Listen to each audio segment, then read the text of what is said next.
Welcome to Oklahoma City Community College Friday Night Rivals, live on CW34, presented by GMC.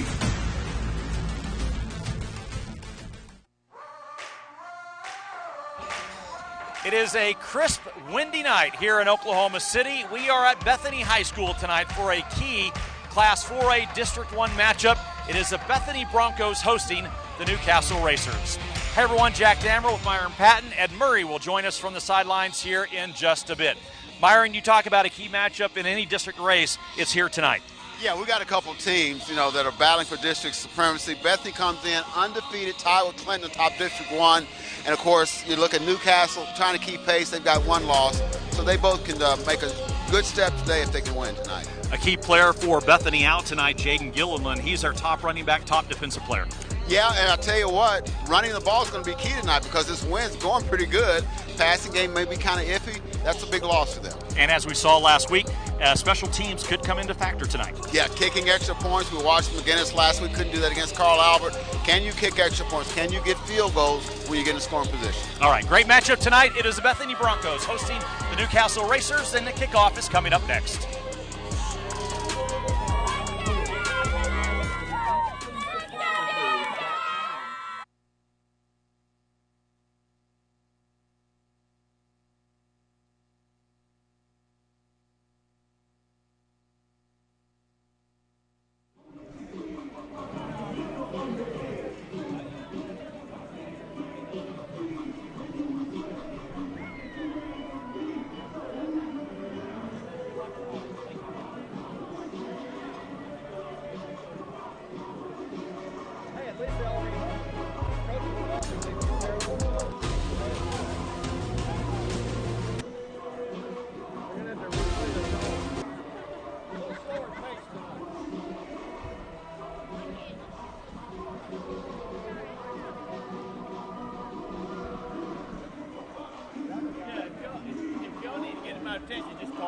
Just yell at me, okay?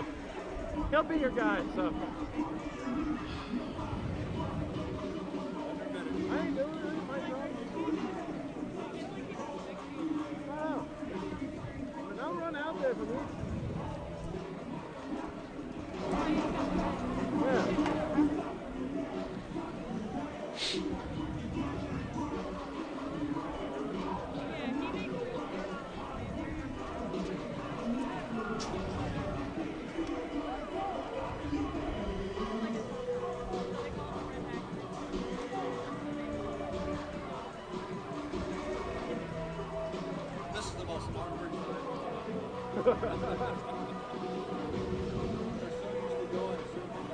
It's because the referees don't.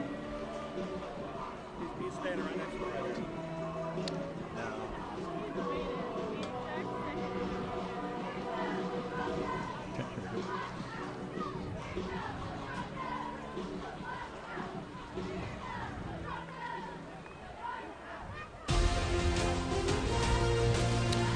Welcome back, everyone, to Bethany High School. Bethany against Newcastle. Myron, let's talk about the keys of the game real quick before we start.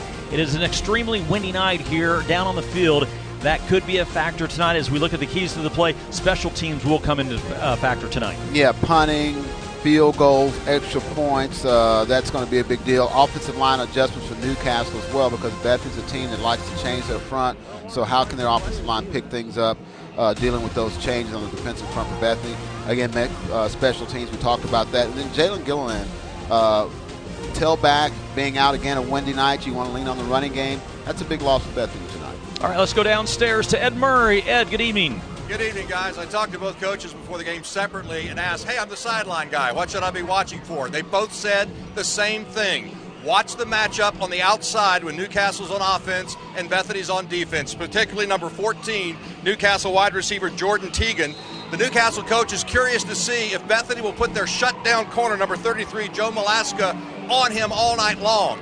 They both feel like they both have two good wide receivers, and Bethany feels it's got two great corners, so I'll be watching that tonight. Jack? All right, thank you very much, Ed. A key District 1 matchup here in Class 4A.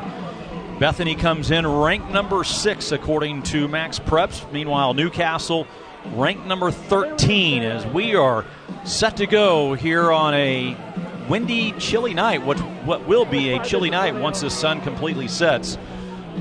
Our first fall night of the football season, Myron. It seems like we've been in the summer ever since we started. Now, this is fall tonight, and like I said, windy conditions on a chilly night, so I bought a jacket. I hope people out there did as well.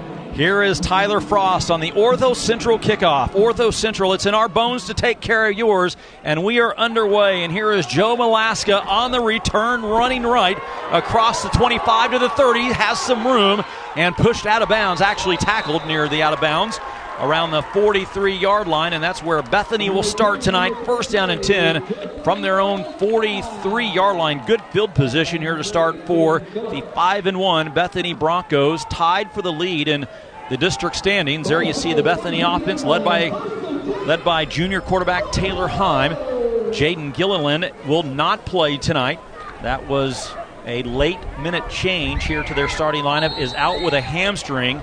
I was really looking forward to seeing him play, but hurt his hamstring in practice this week, and so they will start with an empty backfield as Heim leads the way. 4 wideouts, 3 to the near side, 1 to the far side, and here we go. First down and 10. Heim looking to pass. It's caught over the middle, close to the first down marker. The pass is caught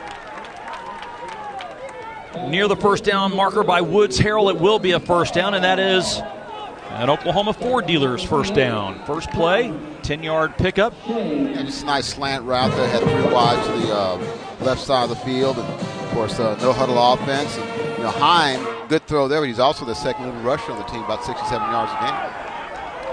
Has over 400 yards on the ground so far. Comes in through the air with nearly 800 yards passing. And he will take it and run this time. Calls his own number, stiff arms his way, and gets across down to the 35, still on his feet, and finally knocked out around the 26-yard line. Great run by the quarterback, but there is a flag down back around the 39-yard line. This will be coming back, probably a hold on a wide receiver out on the far side. Takes away a really good run. Heim 6'5", 177, doesn't look that big, but he kind of lowered the shoulder, got some tough yards, and it's against the defense. Wow. That's going to go against Newcastle. And defensive holding called against the Racers. Oh, no, he changed his call. There we go. Okay. There you see the head coaches tonight. John Arthur for the Bethany Broncos and Jeff Brickman, the head coach of Newcastle. Both coaches in their 5th seasons at their respective schools. Broncos have a chance to do something here in Class 4A. They have a tough schedule rounding out. Meanwhile, Newcastle, if they could win here tonight, Myron, on the road, their schedule sets up nicely the rest of the way. Yeah, and that's why it's such a big game. Like I said, just a game out of first place. And they won last season 26-14.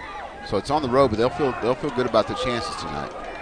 Penalty takes the football back to the 49. First down and 10. Heim to pass, and his pass is knocked down. Nice defensive play on the far side. There you see number 3, Caden Phillips, a junior for the Racers, knocking it down. Jumped the route right here, and boy, just another half step, he's maybe going the other way. Second down and 12 now for Newcastle. Now Newcastle brings a man into the backfield, and everyone moves. And this is going to be procedure called against the Broncos. More than likely. It looked like the right tackle maybe moved. The right with tackle, the running back. But then it was the end on the other side, which would be the right end, left side. He moved. So for Newcastle. So, but yeah, it's a legal procedure by the offense. So marching back another 5 yards. There you see our referee tonight, David Foster and his crew. Let's hope they're not too busy, right? So instead of second down and 12, it's now second down and 17. The penalty puts the ball back at the Bethany 46. Heim rolling out to look down the field and pass. He's going to be sacked and dropped back at the 37-yard line. Dropped by Justice Conway, a senior linebacker for the Racers. Nice form tackle there as he caught Heim rolling out. And, boy, this is how they draw it up, and you say, this is how you tackle. Shoulder, driving back, shoulder, driving back. They'll show that on the highlights. Great tackle.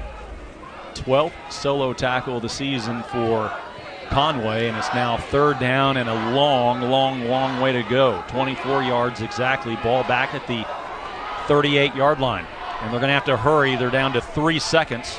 Now 1 second on the play clock, and Heim has it. He's in trouble again. Throws it complete to Malaska, but this is going nowhere. Just a couple of yards on the pass completion to Joe Malaska.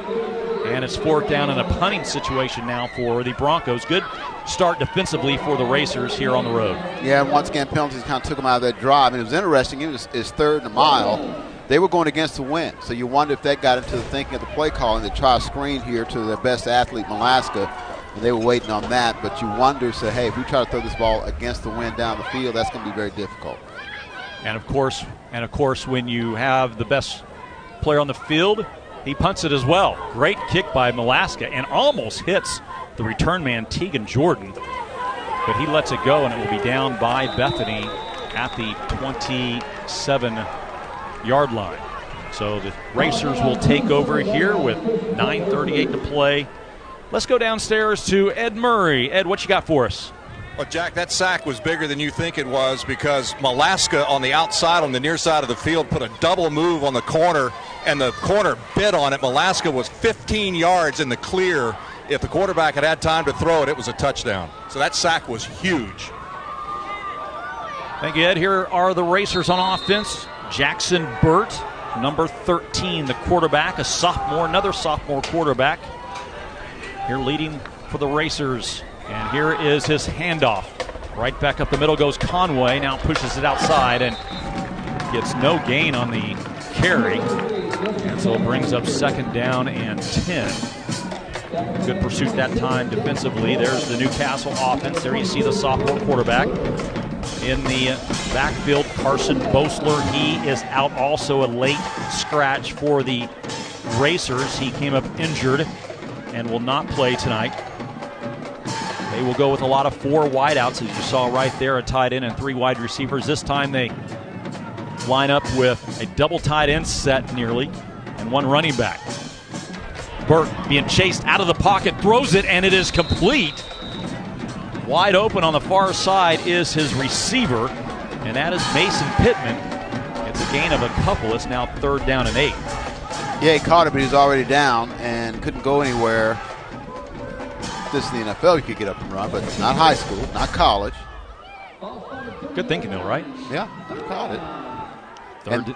And they do have Jordan lined up against, or rather Malaska lined up against Jordan. The corner receiver matchup. Here's the third down play. Burt to pass it, going deep down the field with the win. He has his receiver just out of his grasp.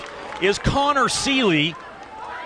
Another step forward, and he would have got that, but it is incomplete, and a fourth down now for the Racers. Nice throw again with the win, and just off the fingertips right here. Got one hand on it. Of course, maybe the wind kind of helped it there, but that's a nice throw. Nice throw, and you would like to have brought that in. Tyler Frost now into punt for the Racers. Standing back at his 15. A good snap. And he kicks it off the side of his foot. It's actually going to bounce at midfield, and it takes a Bethany bounce back a couple of yards into Newcastle territory. So despite the wind, he could not get the kick off that well, and so the Broncos take over in Newcastle territory. Good field position for their second drive, and we'll see what they can do with it. Had some positive plays early in the drive. The penalties kind of stalled things out. Again, they're going against the wind, so we'll see if they decide to keep it on the ground even without their main running back, Gillen. So here is Taylor Heim, the junior, 6'5", 195. Great size for a junior quarterback. He has another year to go. We've seen some pretty good-looking quarterbacks this season. No doubt about it. Locklear to his left takes the handoff. Around the right tackle, trying to get over Christian Sigler, the sophomore right tackle, and he picks up maybe a yard at second down and 9. You wonder about that logo on midfield. Southern Nazarene University is where this field is.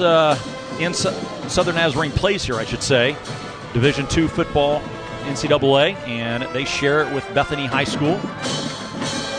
Great partnership between the university and the high school. Great facility here in Bethany. 2nd down and 9 now for the Broncos. Heim being chased out of the pocket. Now he'll run with it, has some room, gets the 1st down to the 32 before he steps out of bounds.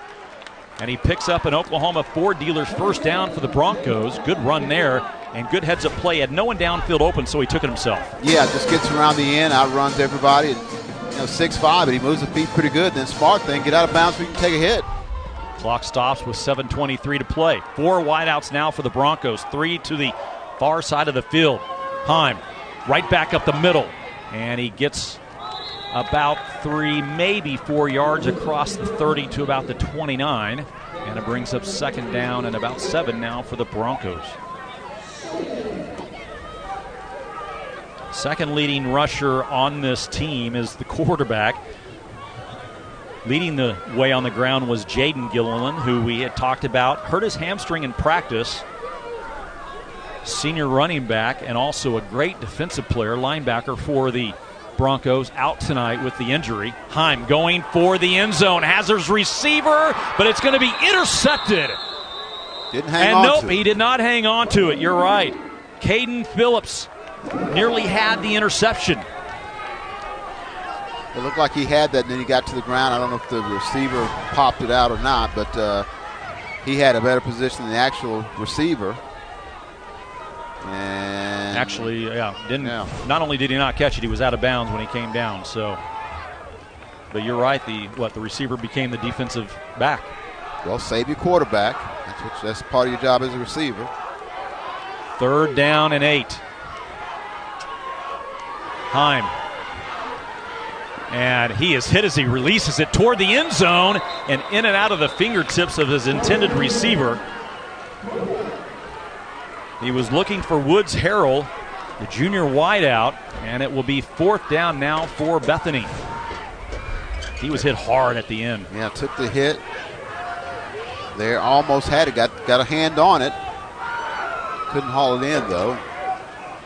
It's going to set up a field goal, and they look pretty good during pregame warm-ups, kicking against the wind. We'll see what they can do. This is Dax Jaggers. Let's see how our first special teams kick of the night. This is about a 47-yard field goal attempt. The kick is up, and it is no good as he pulled it to the left. Had the distance, though. So Jaggers' 47-yard attempt is no good. Let's take a break. No score here from Bethany.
Welcome back, everyone, on the OCCC Friday Night Rivals Game of the Week, driven by GMC. No score midway through quarter number 1. There you get a good look at number 21 for Bethany, Jaden Gilliland, out with the injured hamstring.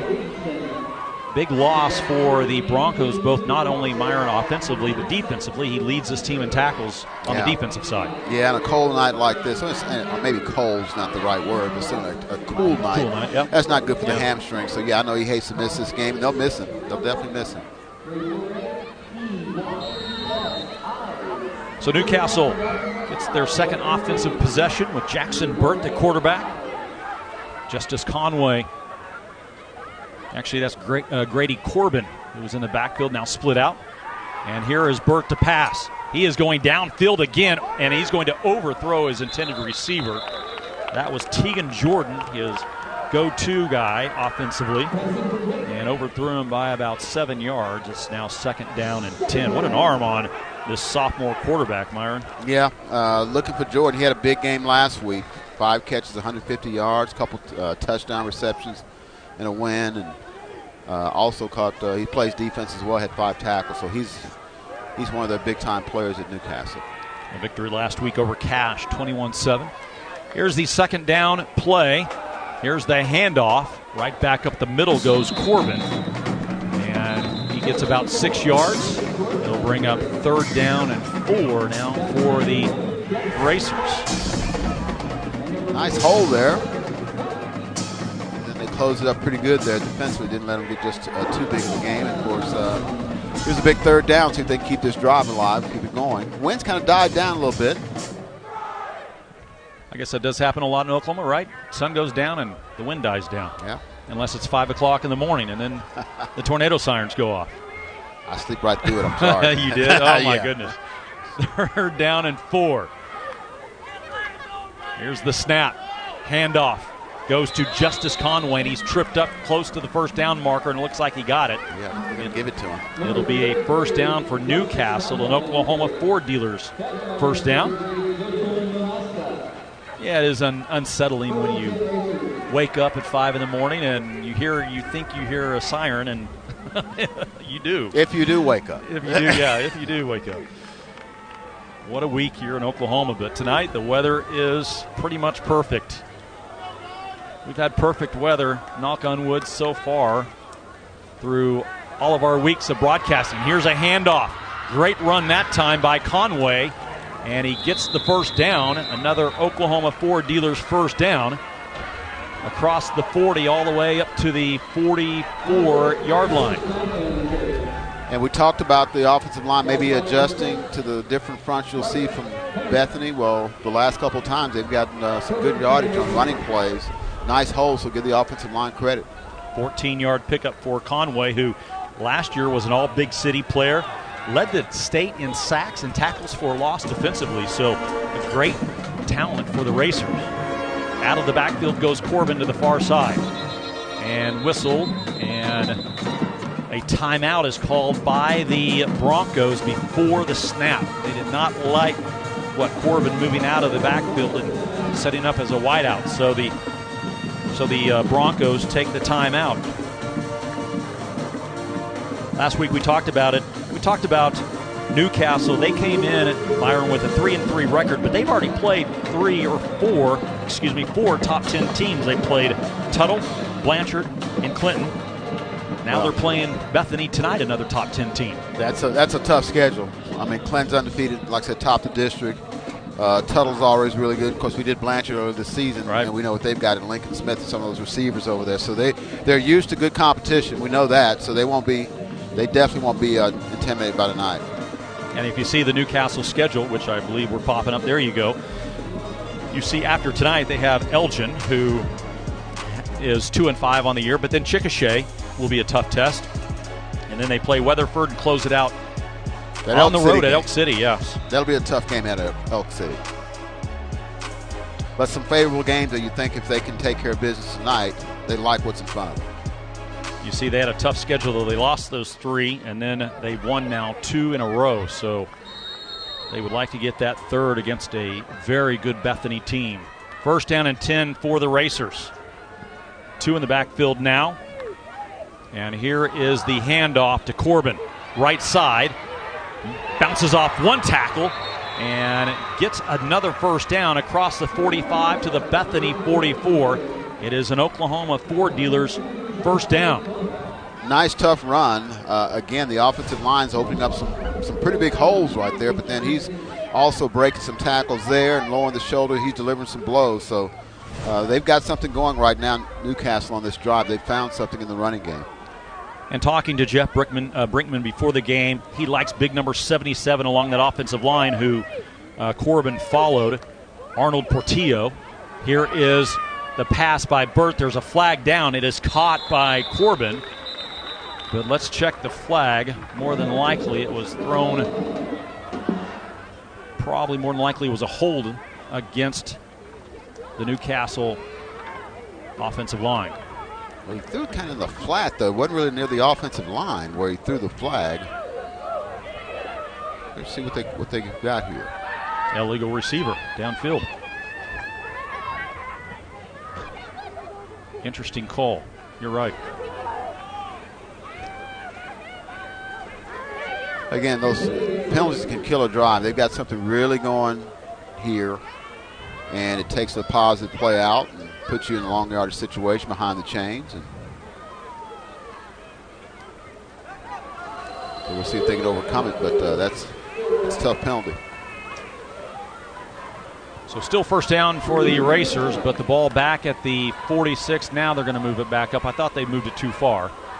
They marked it off 10 yards. It should have been 5. Yeah. Hey. So put it back into Bethany territory at the 49. So first down and 15 instead of first down and 20.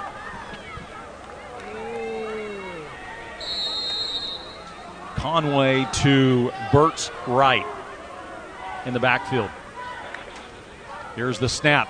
Burt will pass, looking right, throws it up into the air down the field, and he's going to overthrow his receiver who had actually stepped out of bounds. Tegan Jordan had stepped out of bounds. Good coverage that time defensively. Molaska was over there, as was Eddie Lechtenberg. Lechtenberg stepping in at the linebacker spot for Jaden Gilliland.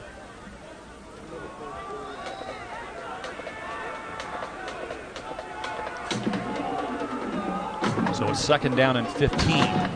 Just over 4 minutes to play in the opening quarter. In motion goes Connor Seeley. He will set up in the backfield to Burt's left. Here is the handoff to Conway.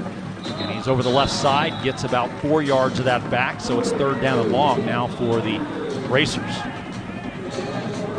Conway came in with just under 300 yards rushing on the ground for the Racers. Leading the way rushing-wise for Newcastle this season.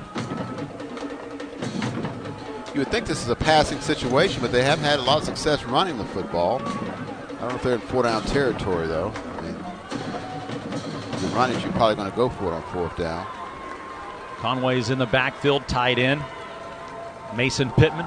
Here is the handoff to Conway.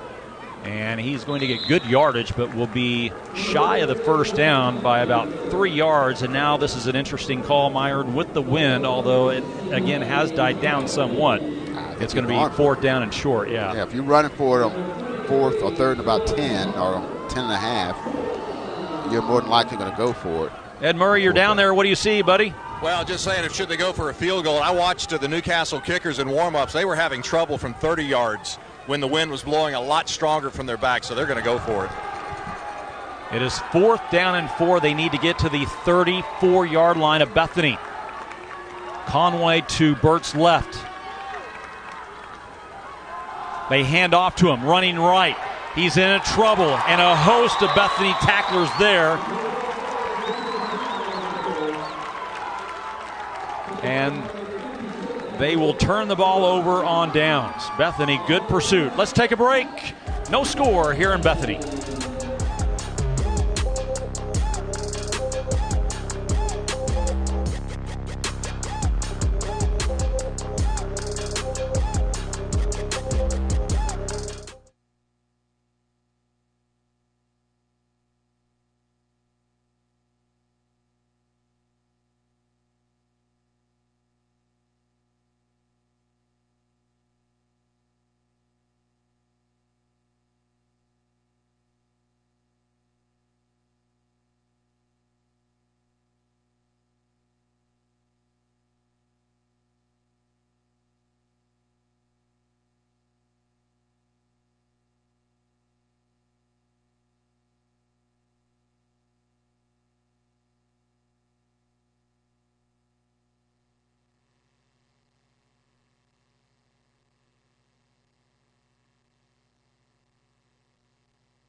Welcome back, everyone. Jack Dammer, Myron Patton, Ed Murray from Bethany High School. No score here in the first quarter. Class 4A District 1 matchup has big-time playoff implications. One of the few games being played tonight. Most of the high school games in Oklahoma played last night. It is fall break for most high schools in Oklahoma, if not all of them. And so this is one of the few games being played tonight. And here are the Bethany Broncos once again. 5 wideouts this time for Heim. He throws it incomplete. He was looking for his intended receiver, Jordan Strotter. And it brings up 2nd down and 10. Last night got to watch Putnam City North and Del City on TV, Myron. We will have the Panthers next week against Midwest City. Yeah, Bombers, they lost last night. You know, in fact, Putnam North lost as well. Del City beat them in overtime. Edmond Memorial got their first win of the season, beating Enid. Rashawn Woods not too happy today. No. Yeah, PC North led for most of that game until, about 3 minutes left to go, or very late in the fourth quarter. Here is Heim. He will take it himself. Has some room. Gets a block downfield, across midfield, down to the 48. Beautiful run that time by Taylor Heim. But there is a flag down on the play again. Well, that's been a problem for both teams. They've had some, they got a hold here, but both teams have had some pretty decent drives going, but penalties have short-circuited those drives. That's what happened on the last series with Newcastle. Nice run there by Heim, and you know, he's 6'5", but he runs well. Yeah. I mean, you know, a lot of tall guys sometimes can't move those feet and change direction, but he looks like a pretty good athlete.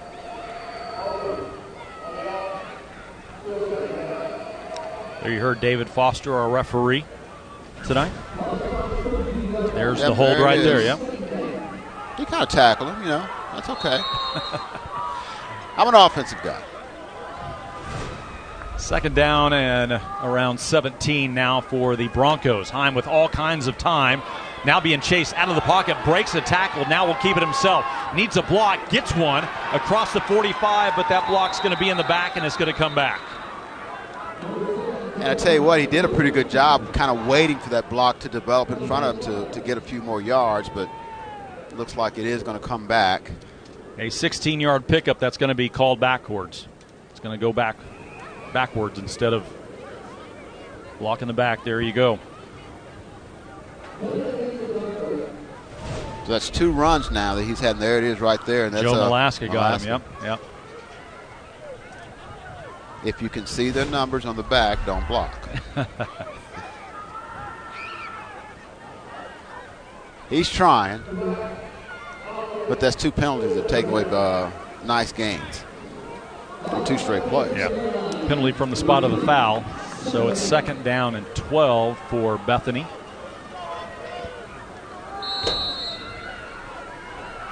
Line of scrimmage, the 37. And a whistle and another flag. Illegal procedure this time against Bethany again. And penalties are killing the Broncos here in the first quarter. We got some officials that are working way too hard tonight throwing those flags. 5 penalties so far for Bethany. Here you see the head coach, John Archer, never makes a head coach happy. No, he'll have some talk about it in between these quarters, about the end of this first quarter, about the penalties for sure. 2nd down and 17. Heim, pass over the middle, in and out of the hands of his intended receiver. He was looking for Woods Harrell again, the junior wide, 3 of 9 through the air for 51, so he has almost accounted for over 100 yards through the air and on the ground. And just on that drive alone, he had 2 nice runs called back due to penalty. Yeah. So he's going to get that 67, 68 yards he's averaging per game tonight and then some. Of course, his rushing stats are probably skewed some because of sacks and things of that nature. But no, he's a good athlete. That's his 6th rushing touchdown of the season. Let's look at the drive again, Myron. Yeah, there's 1 run there. And then the touchdown, just a little bootleg here, fakes the handoff. It's a race to the corner. And he wins that. We do have a player of the game we've got to think about, too. Yeah. Start making mental notes. Yep. Walked it in. 7-0. Bethany out in front. Here is Jaggers to kick off for the Broncos. And a little fake on the kickoff, and now they will line up. Here's the Ortho Central kickoff. Ortho Central, it's in our bones to take care of yours. Jaggers' kick will be fielded at the 15 and dropped, and then picked back up and out to about the 27. On the return goes Justice Conway, and so the Racers will take over with 1.5 minutes left to go. They had a nice drive, their last offensive possession, but it ended on the turnover on downs inside Bethany territory. Let's see what they can do with it here. Yeah, same thing with them. Penalties. Get them behind the chains, but they have been able to run the football the last time they had the football. We'll see if they stick with that here toward the end of the first quarter. Jackson Burt, the quarterback. Here's the handoff to Corbin, right back up the middle. Barrels his way across the 40-yard line to the 41. It is an Oklahoma Ford dealer's first down. They're opening some massive holes up front. Some big holes. 14-yard pickup for Grady Corbin. Two big guys along that offensive line. Jace Garrett, number 50. Arnold Portillo, number 77. There you see Portillo right there in the middle of your screen. And right next to him, a sophomore, number 78, Chaz Gentry. Doing a good job so far tonight. First down and 10 from the 42. Here is the handoff to Corbin. Back up the middle, good run. Carries a tackler across the 45 to the 46, a gain of nearly 5 yards. We'll say 4, so second down and 6. Closing seconds of the opening quarter. Good first quarter, man. Good first quarter. And like I said, that run, it wasn't as wide open, but some tough running. If they can stay away from penalties, and that's really for both teams have had issues with that. One more play here in the opening quarter. They bring a man in motion. That is Caden Phillips. Sets up on the right side. Burt to pass. Threw it, ripped it across the middle, but incomplete. He was looking for Phillips. And so it's third down now and 6 with about 15 seconds to play. Put some power behind that pass. Try to see if they can get Tegan Jordan involved in some kind of way, get his hands on the ball, so if he can make a play or two. Yards after the catch.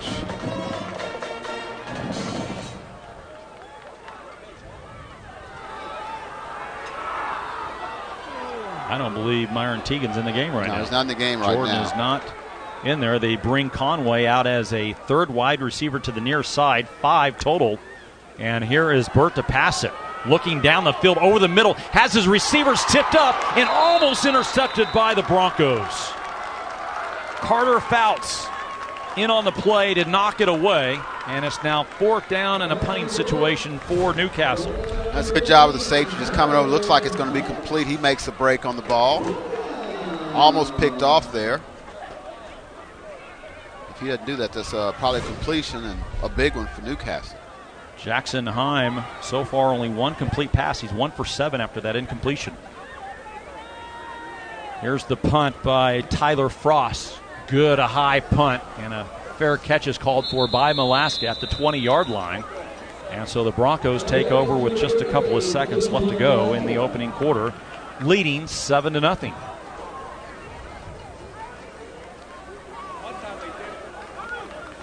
For both teams, we'll have some good things to think about this first quarter. Malaska hadn't really got his hands on the ball for Bethany. He's obviously a two-way player. All right, let's go downstairs to Ed Murray. Ed, what do you have? Well, each week Oklahoma City Community College presents our game host with a charitable donation in the amount of $500.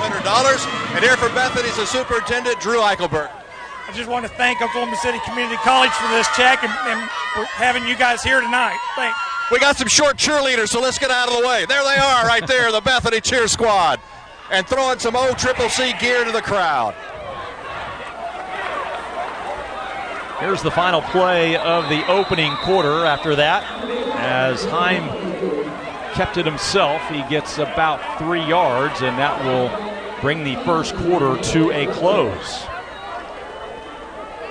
Entertaining first quarter here in Bethany as the Broncos have taken a 7-0 lead. Thanks for joining us on the OCCC Friday Night Rivals. Back with the second quarter right after this.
You're watching Oklahoma City Community College Friday Night Rivals live on CW34, presented by GMC.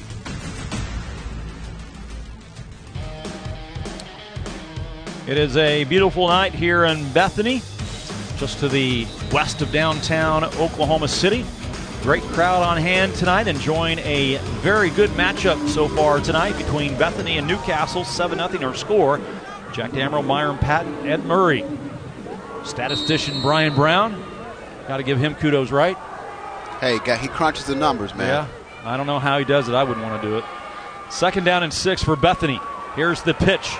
Right side's got some room. 1st down across the 35 goes Landry Locklear, a sophomore running back. 12-yard pickup for Locklear. It is an Air National Guard 1st down. The Air National Guard, part-time blue, full-time U. Good look at the sophomore, 5'8", 167. Stepping in for the injured Jaden Gilliland tonight. Nice option play there. We've seen the quarterback do his deal running that time, showing he can pitch. And so nice play on their part.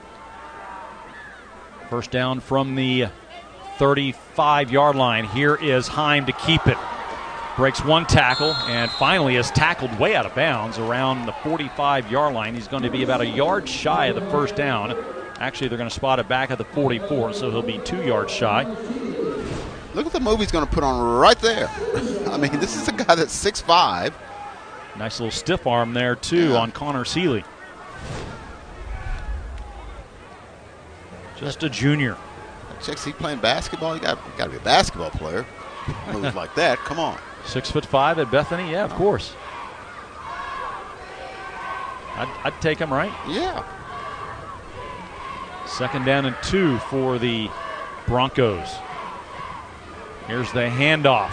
Right back up the middle of 1st down. An Air National Guard first down for Bethany. Jack Gilliland on the carry. He, yes, is the brother of Jaden Gilliland. Got the hair to match, too.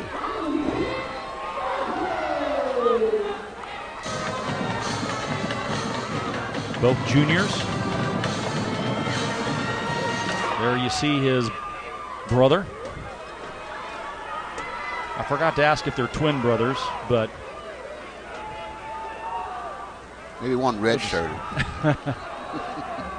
Here's the first down play. Heim being chased out of the pocket, has nowhere to go, now takes the speed and turns it on and gets some positive yardage. The guy can run, man. He can run. I mean, that's it. He had to turn the corner and really turn the jets on to not lose yardage, but he gained yardage. He is being chased by Mason Pittman, Connor Seeley. He outruns them all to get an 8-yard pickup, and it's 2nd down and 2. Took a big hit, got up. So I'm fine. Next play.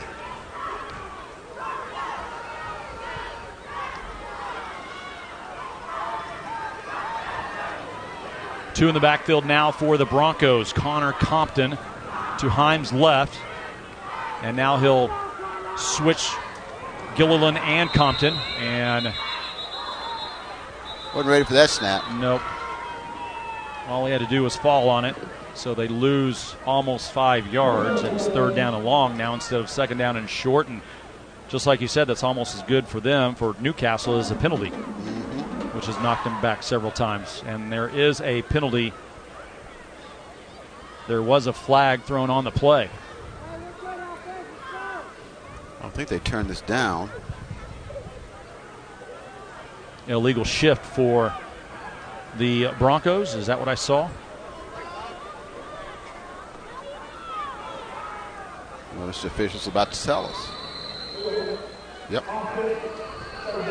Yeah, they turned that down. It's a lost yardage. You take it down. So they decline the penalty. 3rd down and 7, almost 8 for the Broncos. Empty backfield for Heim. Yep.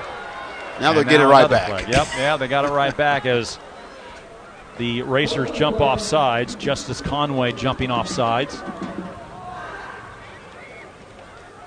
So now it's back to 3rd down and 2. That changes things with the quarterback, doesn't it? Instead of 3rd down and long, now you have short situation and a quarterback who has run all over the place tonight. You can do a lot with this. 67 yards on the ground for Heim so far tonight. Well, there's his per game average right there. 3rd down, 2. Anaheim calls his own number, gets the first down, and Moore almost broke the tackle.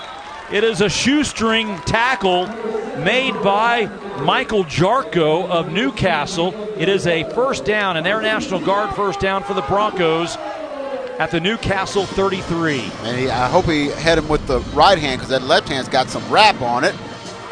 But he got him down. Of course, he still stretched for about 2 yards, that 6'5" frame.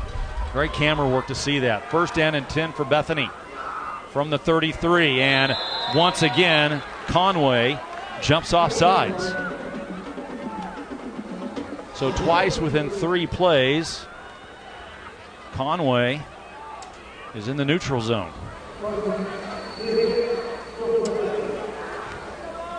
First and 5. So the offsides takes it down to the 28-yard line. Call Alaska's name on offense much tonight. He split out to the bottom of your screen, number 33. Here is Heim, looking that way. Runs out of the pocket, still looking. There's a flag down. Heim will keep it to the 5, lowers his head, and the ball comes loose after he gets hit, but this is coming back as the flag is back, way back at the line of scrimmage. He took a big hit at the end of that play, Myron. Yeah, he did. I think he's shaking feeling his that head one. too, yeah. And he's got to take a breath, holding against Bethany. So another huge play. Watch that at the end of this play. There's the hold right there. Right there, yeah. But then, he's got Guys on his heels, and he just turns it on. But a big hit coming at about the 1, not that one, but this one right there. And that would have been a fumble. The hit was by Michael Jarko.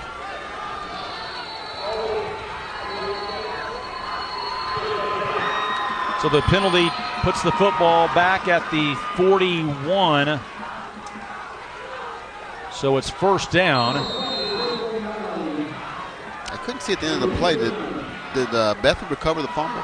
Even though I know it went out of bounds. Went out of bounds. Yep. Not out of the end zone, but out of bounds. Out of bounds. Okay. First down and about 20 for the Broncos. Himes' pass is incomplete. Threw it too low. And so it's second down and long now for Bethany.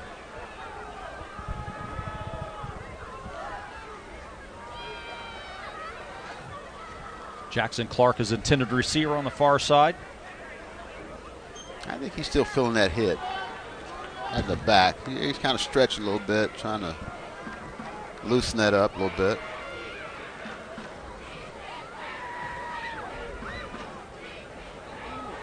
Finally gets the play in. And here we go. Second down and long, 5 seconds to go, and now they're going to have to hurry and probably call timeout as the play clock winds down to 0, and so Bethany does call their second timeout of the half. All right, 7-0 our score. Before the game, Ed Murray had a chance to talk to OCCC. Joining us is Lourdes Esparza. She's the admission outreach advisor at OCCC, and it's kind of exciting time because a new set of classes about to begin on Monday. Yeah, we have our late term fall semester that's about to start on Monday. Students can actually still register for that up until Tuesday. You're kidding me. No, I'm not. And it's simple. You just go to occc.edu, hit apply now, and fill that out, and you can become a student. What are the qualifications for becoming a student at OCCC? You just have to do that application. That's at occc.edu, apply, and then there's no GPA requirement. There's no ACTs or SAT requirements. All right, look right into the camera and tell a prospective student what kind of time they're going to have if they sign up and join the family at OCCC. They're going to have a great time. We have a bunch of professors who are friendly and are always available for our students. What about the cost? Oh, yeah. So a term at a regular university will cost you about $5,000. That's what we actually charge for a whole entire year. So you get the price of a whole year for the price of a semester. Yeah, sure.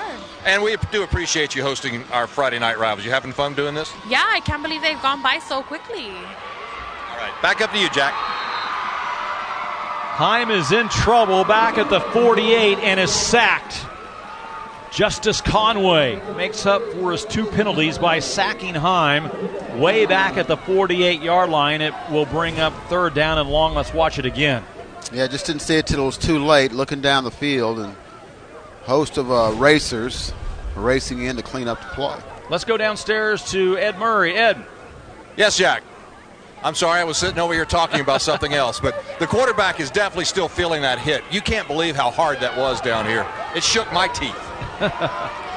Sorry to surprise you, Ed. I won't do it again, I promise. No problem. Third down and 23. Heim. Pass down the field, up in the air. It is caught! Bobbled and caught by the Broncos. That's called your receiver making a play for you. It was underthrown. The DB had the inside position, but the receiver kept fighting for the football and came up with it. Woods Harrell on the reception for Bethany. It is an Air National Guard first down, and here it is again. Yeah, look, he's got the inside position, but he just stepped in front at the very last moment, kind of bobbled. And he just took it away from Quentin Shane. Yeah. That's what you want your receivers to do, though. Make a play on the ball. Line of scrimmage, the 14-yard line. Inside the red zone for the Broncos, up 7-0. Here is the handoff to Gilliland. And no gain for the running back. It's second down and 10 for the Broncos. Just over 8 minutes to play here in the first half from Bethany. 7-0 the Broncos. An entertaining first half so far.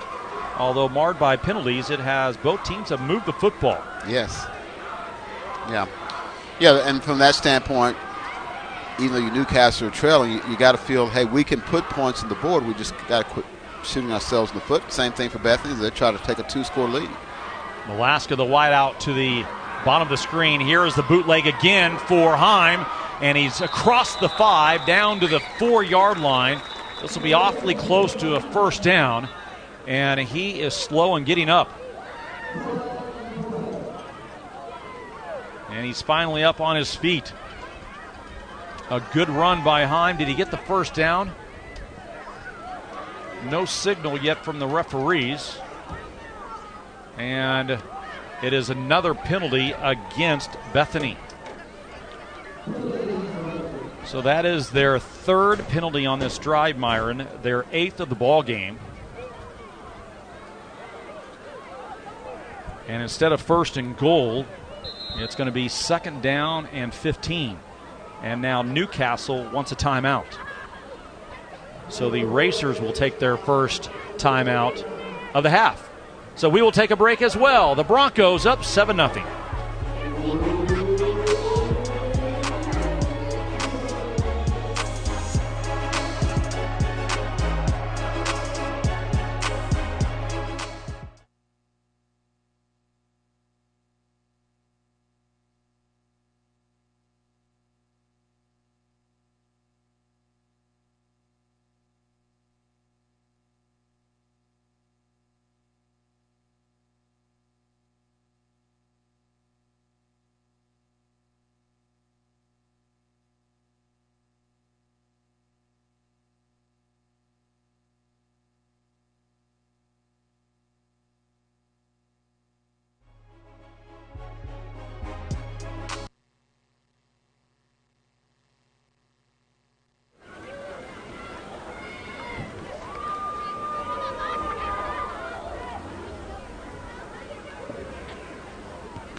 Welcome back, everyone. It has been the Taylor Heim Show for the Bethany Broncos. And Myron, we're talking about it in the break. He has 71 yards officially on the ground, but he has about 100 yards rushing that have been called back from penalties.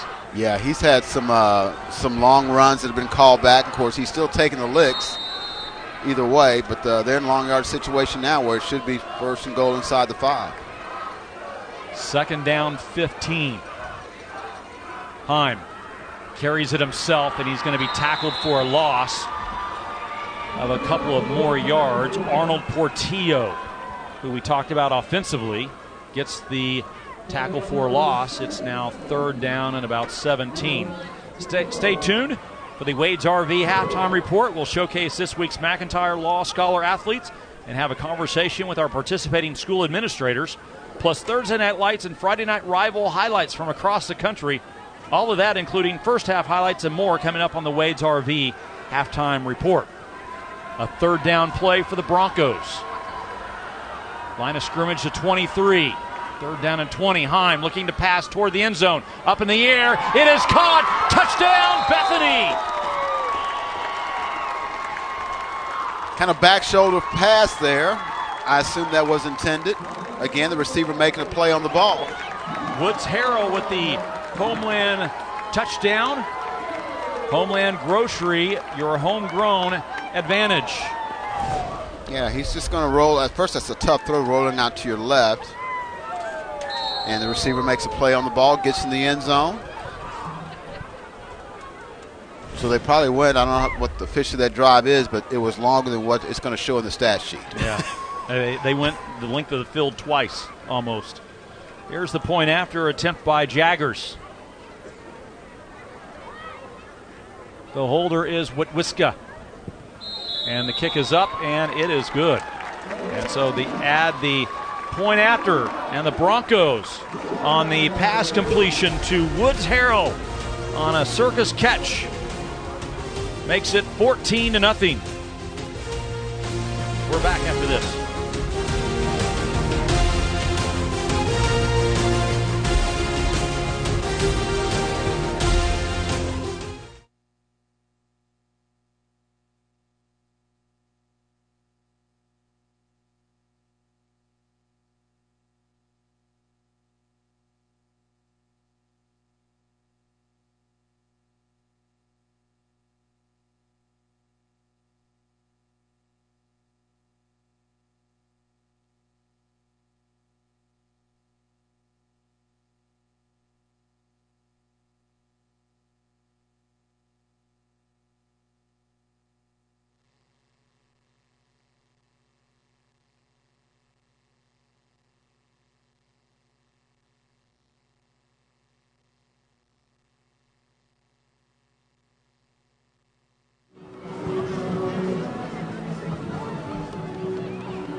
14-0 our score. The Broncos in front of the Newcastle Racers. 6:46 to go here in the second quarter. Woods Harrell with the touchdown reception. I called it a circus catch, but it was just a good catch. Yeah, the earlier catch on that drive where he stepped in front of the defensive back was probably a tougher catch, but he had the 2 key catches on the drive to score points. If you're Newcastle, it's time to answer. You've moved the football, but you got to complete a drive. I mean, it's a lot of time left here in the first quarter. You're only down by a couple scores, but you need to put something together, get some points on the board yourself. Harrell's first touchdown reception of the year, 3 receptions, 65 yards for the junior wideout. And here is the Ortho Central kickoff. Ortho Central, it's in our bones to take care of yours. Dax Jaggers approaching the football with the win. And it is taken from the 5. Here is Teagan. And Jordan out to near the 20-yard line. And so the Racers will start from there. Nice open field tackle there by Griffin Garrison.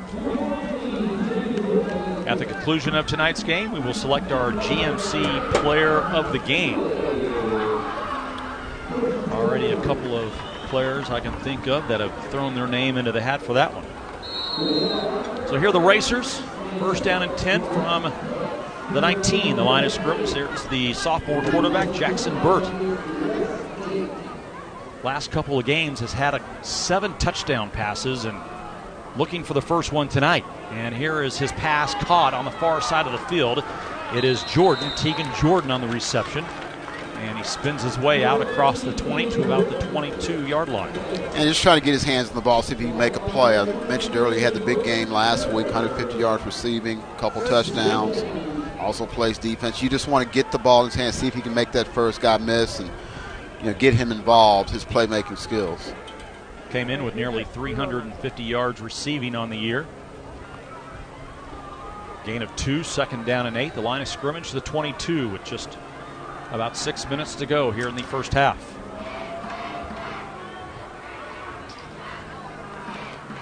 Burt looking for the option. Now he pitches it. And good defensive pursuit by Bethany as the pitch went to Conway. He's able to get 3 yards on the carry. So it'll be third down and about 5. But Alaska was there as well as several other Broncos. And you want a guy kind of going, see if he can turn that corner. Instead, he turned it back up the side. Jordan Straughter also in on the tackle for Bethany.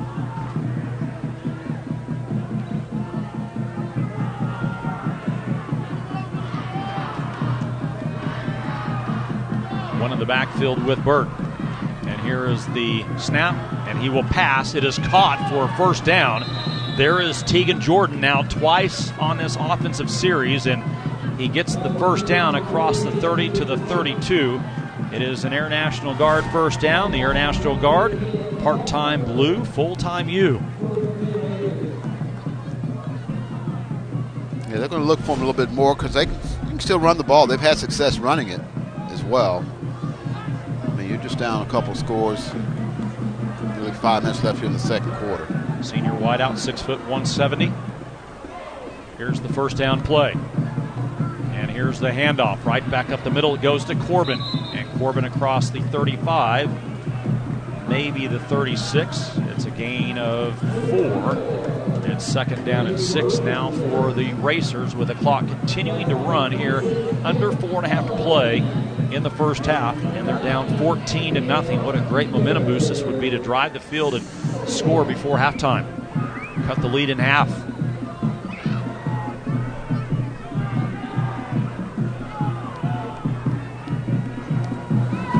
Here's the snap to Burt, dropping back to pass on the play action. Throws it over the middle. It is caught by Jordan again across midfield to the 47-yard line.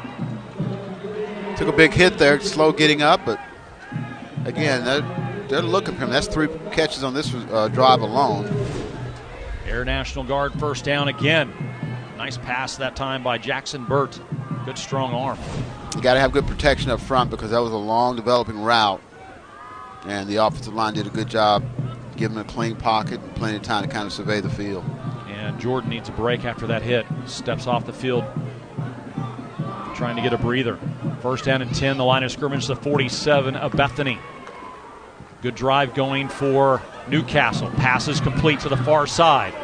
Across the 45, down to the 44 goes his receiver. And that is Aiden Schumard on the reception. Again, just can you make that first guy miss? Hope you get a better block out on the outside there. Alaska in on the tackle. Gain of 3, second down and 7.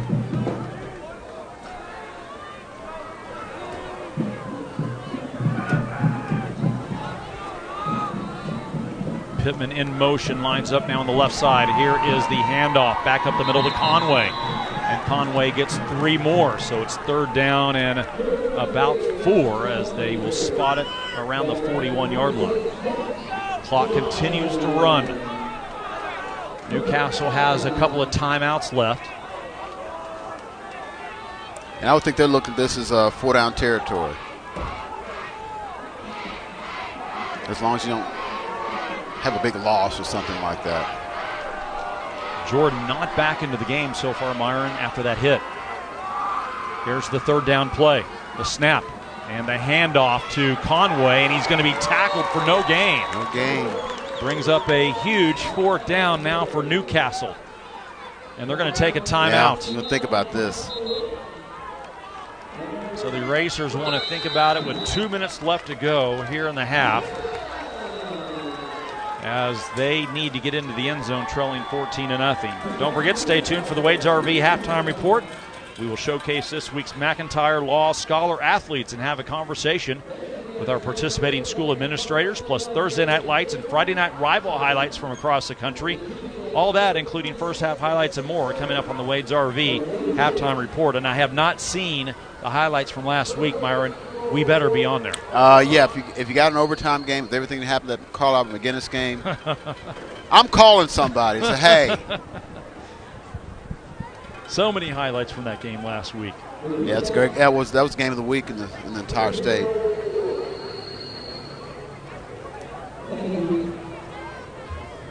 Did Carlisle play? I mean, McGinnis play last night? Well, I'm looking. Well, I'm on the 4A schedule, so there are a couple of other games in 4A tonight. Ada and Ardmore, always a good clash of those two schools down there. And Tuttle, the #1 team in Class 4A, according to Squirtle at least. Against Class and SAS, there is no score, but I'm going to probably venture to say that Tuttle's leading that game.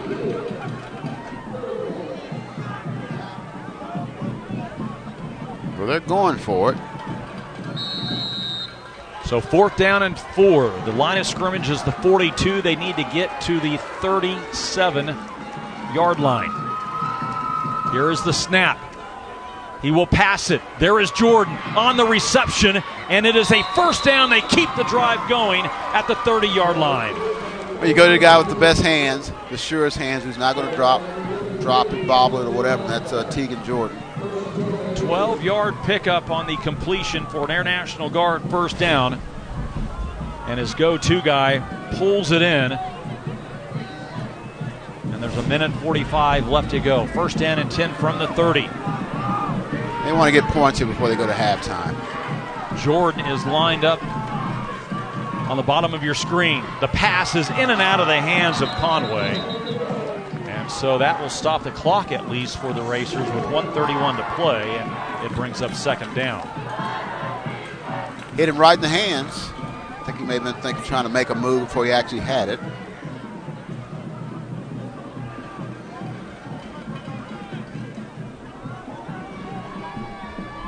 After starting the game 1 for 7, he's come on here on this possession and has several completions so far. Corbin to his left. Teague Jordan lined up at the bottom of your screen. And here he is to pass. Looking over the middle, it is low and incomplete. He was looking for Jordan, and he could not make a shoestring catch. and it's now 3rd down and 10. The clock stopped with 1:26 to go. Yeah, I thought he might have been at Daniel Gower a little bit deeper. Thought he might have gone to him, but he went for the shorter. Of course, Jordan is his key guy, and he's made big plays on the drive. There you see just put that foot in the ground a little bit low. Still, he's thinking, I got to catch that. Yeah, he was open, wasn't he? Yeah. 3rd down and 10. Corbin out of the backfield. And here is Burt to pass. Being run out of the pocket, throws it, and does he catch it? No, he does not. He was looking for Jordan again. And it's now 4th down. 1:20 to play.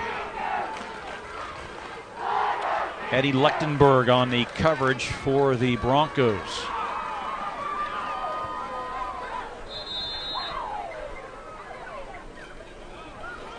We're going to take another timeout, looks like.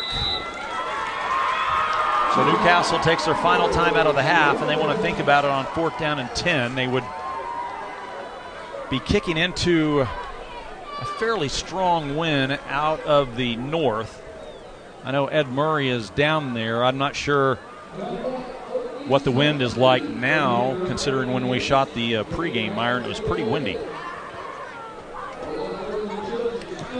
Yeah, Jack, the wind is it's a lot less than what it was during warm-ups, but it's picked up a little bit here in the last 5 or 6 minutes. The U.S. flag wasn't blowing at all, but now it's blowing a little bit. But the flags on top of the goalpost are just barely moving. So it's down from what it was when we thought this was going to be a real windy night, but it's still a factor. Stay tuned in the 4th quarter as we will select the OCCC play of the game. OCCC college is great, crushing debt is not. Right now, the Racers would like to crush a 4th down and 10. Yeah, that's one of those things you would have liked to make it 3rd and 5, 4th and 5 or something like that. 4th and 10's a pretty big chunk to bite off. But I don't think, I mean, if you kick the field goal from right here, you're looking at a 47-yarder. Most high schools don't have a reliable kicker from 47 yards out. That'd be pretty long into the wind, no doubt, what wind there is. Last week we saw special teams play a huge factor. So far tonight, not really. Let's see what the Racers can do on 4th down. Conway in the backfield with Burt. To his left, Teague Jordan. Second from the bottom of your screen. 4th down and 10. Burt to pass. Looking over the middle, has Jordan, and actually there was another receiver behind him as well, but it's incomplete and the ball will go over on downs. It's going to be a tough catch to make either way. But he's had a couple of receivers, Myron, in the area. He was actually, was that Jordan or was that Connor Seeley? It was Connor Seeley, number 44. I said it was Jordan. It was Seeley, actually. Nonetheless, it's 1st down for Bethany with 1:14. Now what can they do with a quarterback who can run? With the win, they do have a kicker that we saw in pregame. Yeah, he's kicking pretty good. Yeah. Locklear and Compton in the backfield for Bethany.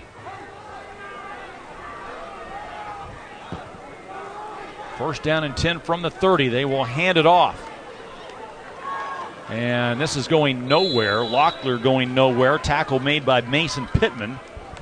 Good pursuit that time. The clock will continue to run. Bethany has 1 timeout remaining. They don't really seem to be in a hurry, Myron. No, I think they really, had they popped something on that running play, maybe they've been a little bit more aggressive. But it looked like their intent to just kind of let this take a 2-touchdown lead in the halftime. Coming up at halftime, we'll talk to Broncos head coach John Archer. There you see the play coming in. They have 10 seconds left to go on the play clock. 35 seconds to play in the half. 2nd down, 9. Here is Heim. He hands off to Locklear again, and he is stopped right at the line of scrimmage. Connor Seeley in there. You wonder if your quarterback hadn't taken some pretty good shots, if he'd run like a quarterback draw or something like that. But he's taking some pretty good shots in the first half. Don't want to add another one to that. No, not with a minute left to go. Now 5 seconds. That's going to be the final play of the half.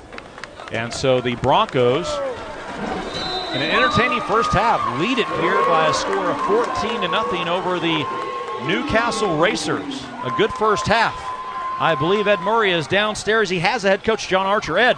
Well, Coach, that number 7 is a pretty tough kid. Hey, he's a heck of a player and kind of one-man show for us offensively tonight without Jaden here. Just got to keep him going here and keep him healthy in the second half. All right, you got a 0 on the board on the other side, but they have moved it on you a little bit. It's kind of what we talked about, me and you, before the game, eliminating the big play and not giving up the big passing game. That's what they really want to do. And so if we can keep doing that and keep, kind of limiting the big plays for them, that's kind of our game plan defensively. Keep 7 on his feet. Absolutely, no doubt. All right, Coach. Good luck second half. Thank you. All right, thank you very much, Ed. As the Broncos jump out 14-0 on some big plays. Had some other big plays as well that were called back, but they take a 14-0 lead to halftime. We're back with the Wade's RV halftime report and more right after this break. You're listening, you're watching the OCCC Friday Night Rivals Game of the Week.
You're watching Friday Night Rivals. Now, time for the Wade's RV halftime report.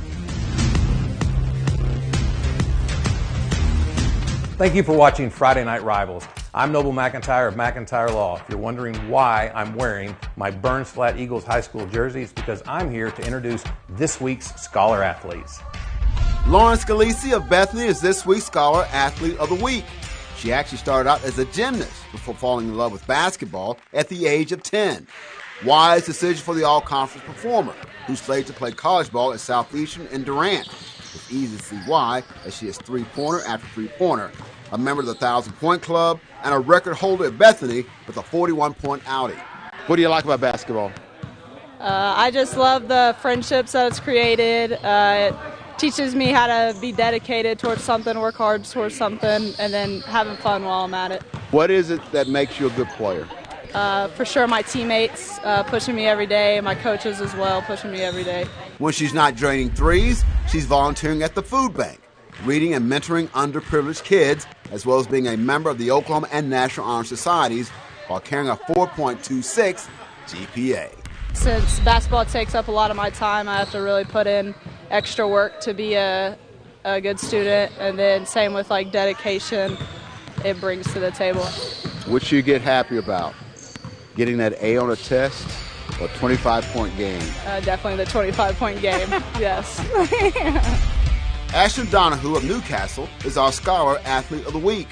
Volleyball's been her sport since the 7th grade. It's taken her through her high school years as Freshman Defensive Player of the Year, followed by the same honors on the JV and varsity teams. The perfect GPA, along with the National Honor Society, are great as well. But it's on the court where she digs digging to help set up her teammates, which is part of why she loves the sport. I just like the team aspect of it and like how you have to work together. And I love defense of when you're playing and they're hitting and like you're digging and stuff. And it's like so fast paced, and I just like that part of it. Her cousins play volleyball and an uncle coach, so no surprise she spends a lot of time on her sport. In other words, she's dedicated, which helps her achieve that 4.07 GPA. You're going to be tired and stuff, but like continuing to like do well in school is also important. And you know, sports isn't you're going to be there forever, so doing well in school is important, especially for like college and things, focusing on like the big picture. Congratulations to you both. And remember, all Scholar athletes have a chance to win a $5,000 scholarship. It's all brought to you by Friday Night Rivals on CW34.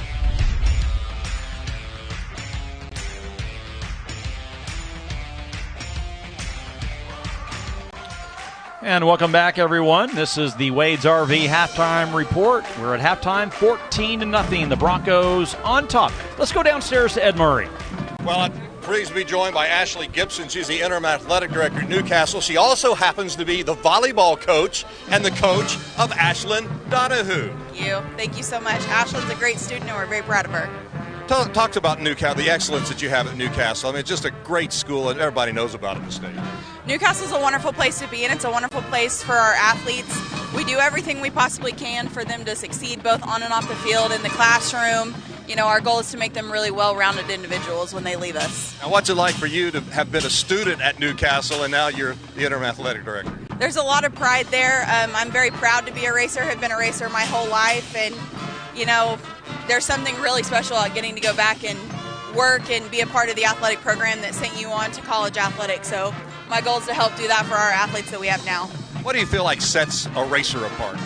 You know, like I said, we really try to make our athletes well-rounded, you know, really successful in the classroom, on the field, and, you know, preparing them the best we can for life, for college athletics or the workforce, whatever they're going to go to next. All right, Ashley, we appreciate it. You're down 14-0 here at halftime, but there's still a second half to go. There is. You know, let's go Racers. All right.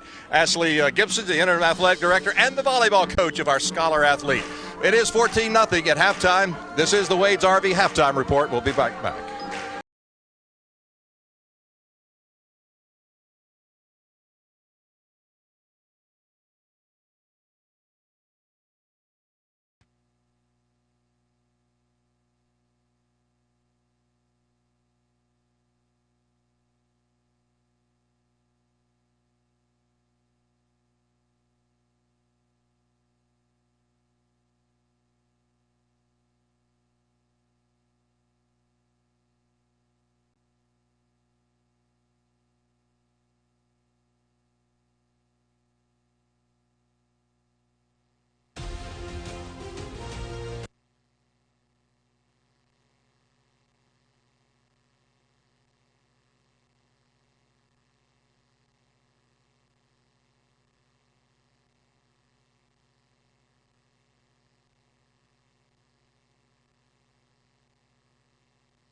You're watching Friday Night Rivals. Now, time for the Wade's RV Halftime Report.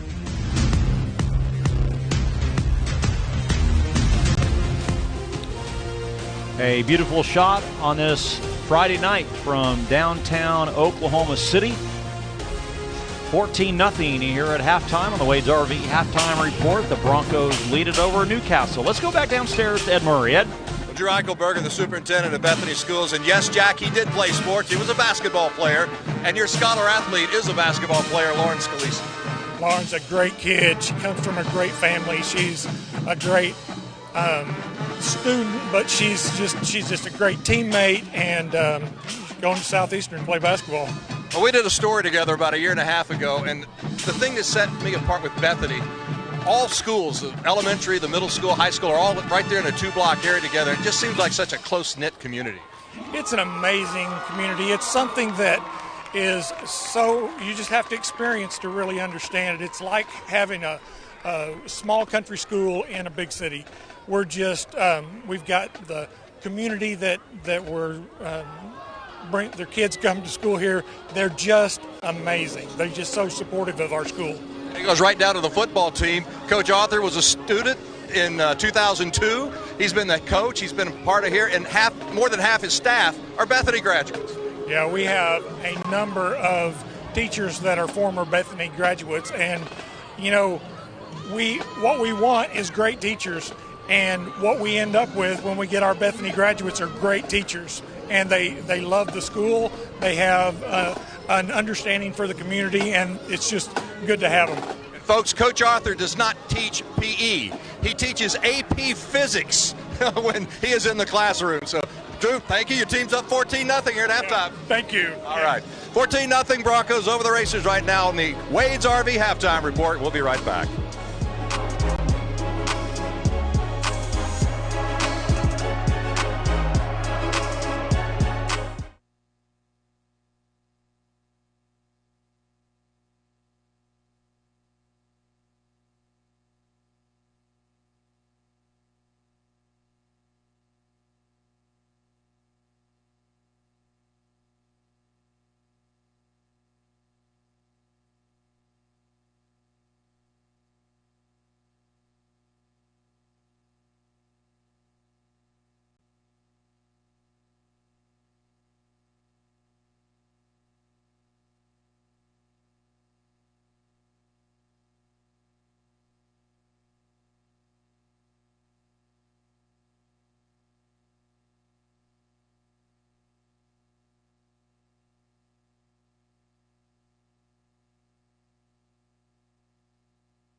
You're watching Friday Night Rivals. Now, time for the Wade's RV Halftime Report.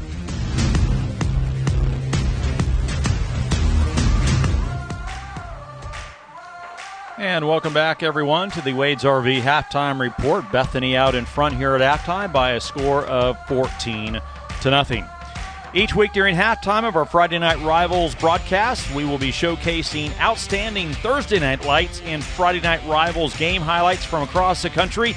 Here's some of the best from last week's games.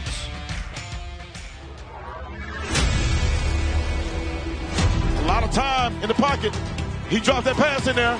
Sure did. He dropped it. A beautiful play. Well-placed ball. And that ball was on his helmet. He caught that ball in the back of his helmet.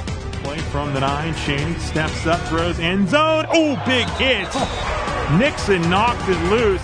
Huge call, but Hoover's going to go up top, looking for it all, and what a one-handed grab. Malik Thomas. Shanks will hand it right up the middle again to Smith. Smith hurdles the defender, gets pushed around, trying to get to the corner of the end zone, and And Hunter Kelly throws it down the middle of the field, and it's picked off. One-handed grab. Jackson on the one-handed interception, a little stiff arm, and he's on his way back across midfield. Theme every week, right? Well, pitch back, double pass, going deep, had him open, caught across the 30 to the 20, cutting back. Isaac Jackson. Drilled, ball came out. Is it live? It's a turnover coming back this way. He's their money man. They put the ball in his hand. He can keep it if he wants to. Tosses it forward into the end zone. Fontesha catches the flip, and Brentwood gets the lead with 18 seconds to play.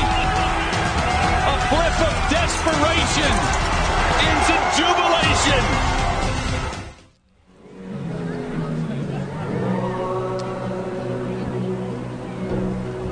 Welcome back, everyone. 14-0 our score, and Myron, some of those highlights we're looking at are incredible. One guy got erased. I mean, it's like he was there and then he wasn't. Big time hit, and it just shows you that high school football across the country, how big it is, and whether it's here, no matter where you are, some big time plays are being made. Yeah, we had a great game last week with Carl Albert and McGinnis. Good game. Even though it's 14-0, it seems closer than that, but penalties really the difference so far by both teams. Yeah, what you see is Bethany has kind of cut theirs out, the penalties, to get into the end zone. Newcastle's got to figure that out. They've moved the football. They've run the football with some pretty good success, but they've got to cut down the penalties if they want to make this a game in the second half, because it's not over. 14 points, as good a team as they are, there's still things to be made. Of course, the quarterback has been such a big key. Gets stuck there by a big hit by Newcastle. He's taken some abuse, as you can tell, but he's also made some plays, and of course that's a nice interception. But here's a big completion, set up the first touchdown of the night. Little bootleg, nice. Maybe holding, maybe possibly, but they don't call it. It's not. It's sure. Good. And then of course this little circus catch right there by Woods Harrell, and then Harrell will later add the second touchdown right here. Yeah, just kind of stepped in front, gets into the end zone. And so what they've been able to do is Bethany, they've stayed away from the penalties enough to get on the board. And so, but I think we're going to have a good second half. All right, we're at the Wade's RV halftime report. We are at halftime, 14-0 our score. And we will return with more of the halftime right after this.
Welcome back. Beautiful shot of Old Glory right there here in Bethany, Oklahoma. 14-0. The Broncos out in front of the Racers on a crystal clear and I would say the first chilly night of the season. Let's look at some first half stats, Myron, as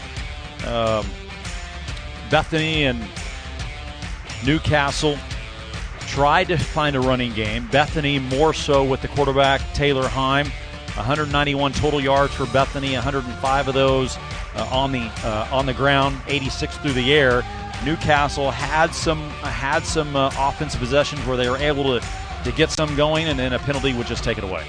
Yeah, and of course we spent a lot of time talking about missing Gilliland, and what they've been able to do is make up for that. Now, Newcastle did a good job running the football. We wondered if the offensive line could pick up some of the nuances that Bethany would throw with the defensive front. Well, here, for much of the first half, they were having success running the football.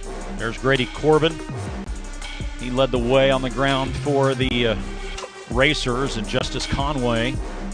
Right there, you saw him. There's some big holes. I mean, there's a lot of running room, and the running backs are taking advantage of it. But, again, the penalties really kept them from capitalizing. I mean, some drives stalled out after you get behind the chains. 54 yards rushing for Corbin. On the other side, for the Broncos, they were really led by their quarterback, Taylor Heim, and here he is. He's taken some hits, but he keeps on going. Yeah, he's been good. Nice throw there to set up that first touchdown. And, of course, this is the thing that surprised you. A guy that's 6'5", you don't think he can motor this well, but and they're not just straight-ahead runs. He's made some guys miss, and just a really good-looking athlete. And he's provided the running game. I don't want to say they had missed Gilliland, the running back, but he certainly made up for his absence. And there you see his stats: 12 carries, 66 yards on the ground, and through the air, 5 of 12, 105 yards. He has 1 rushing touchdown and 1 passing touchdown.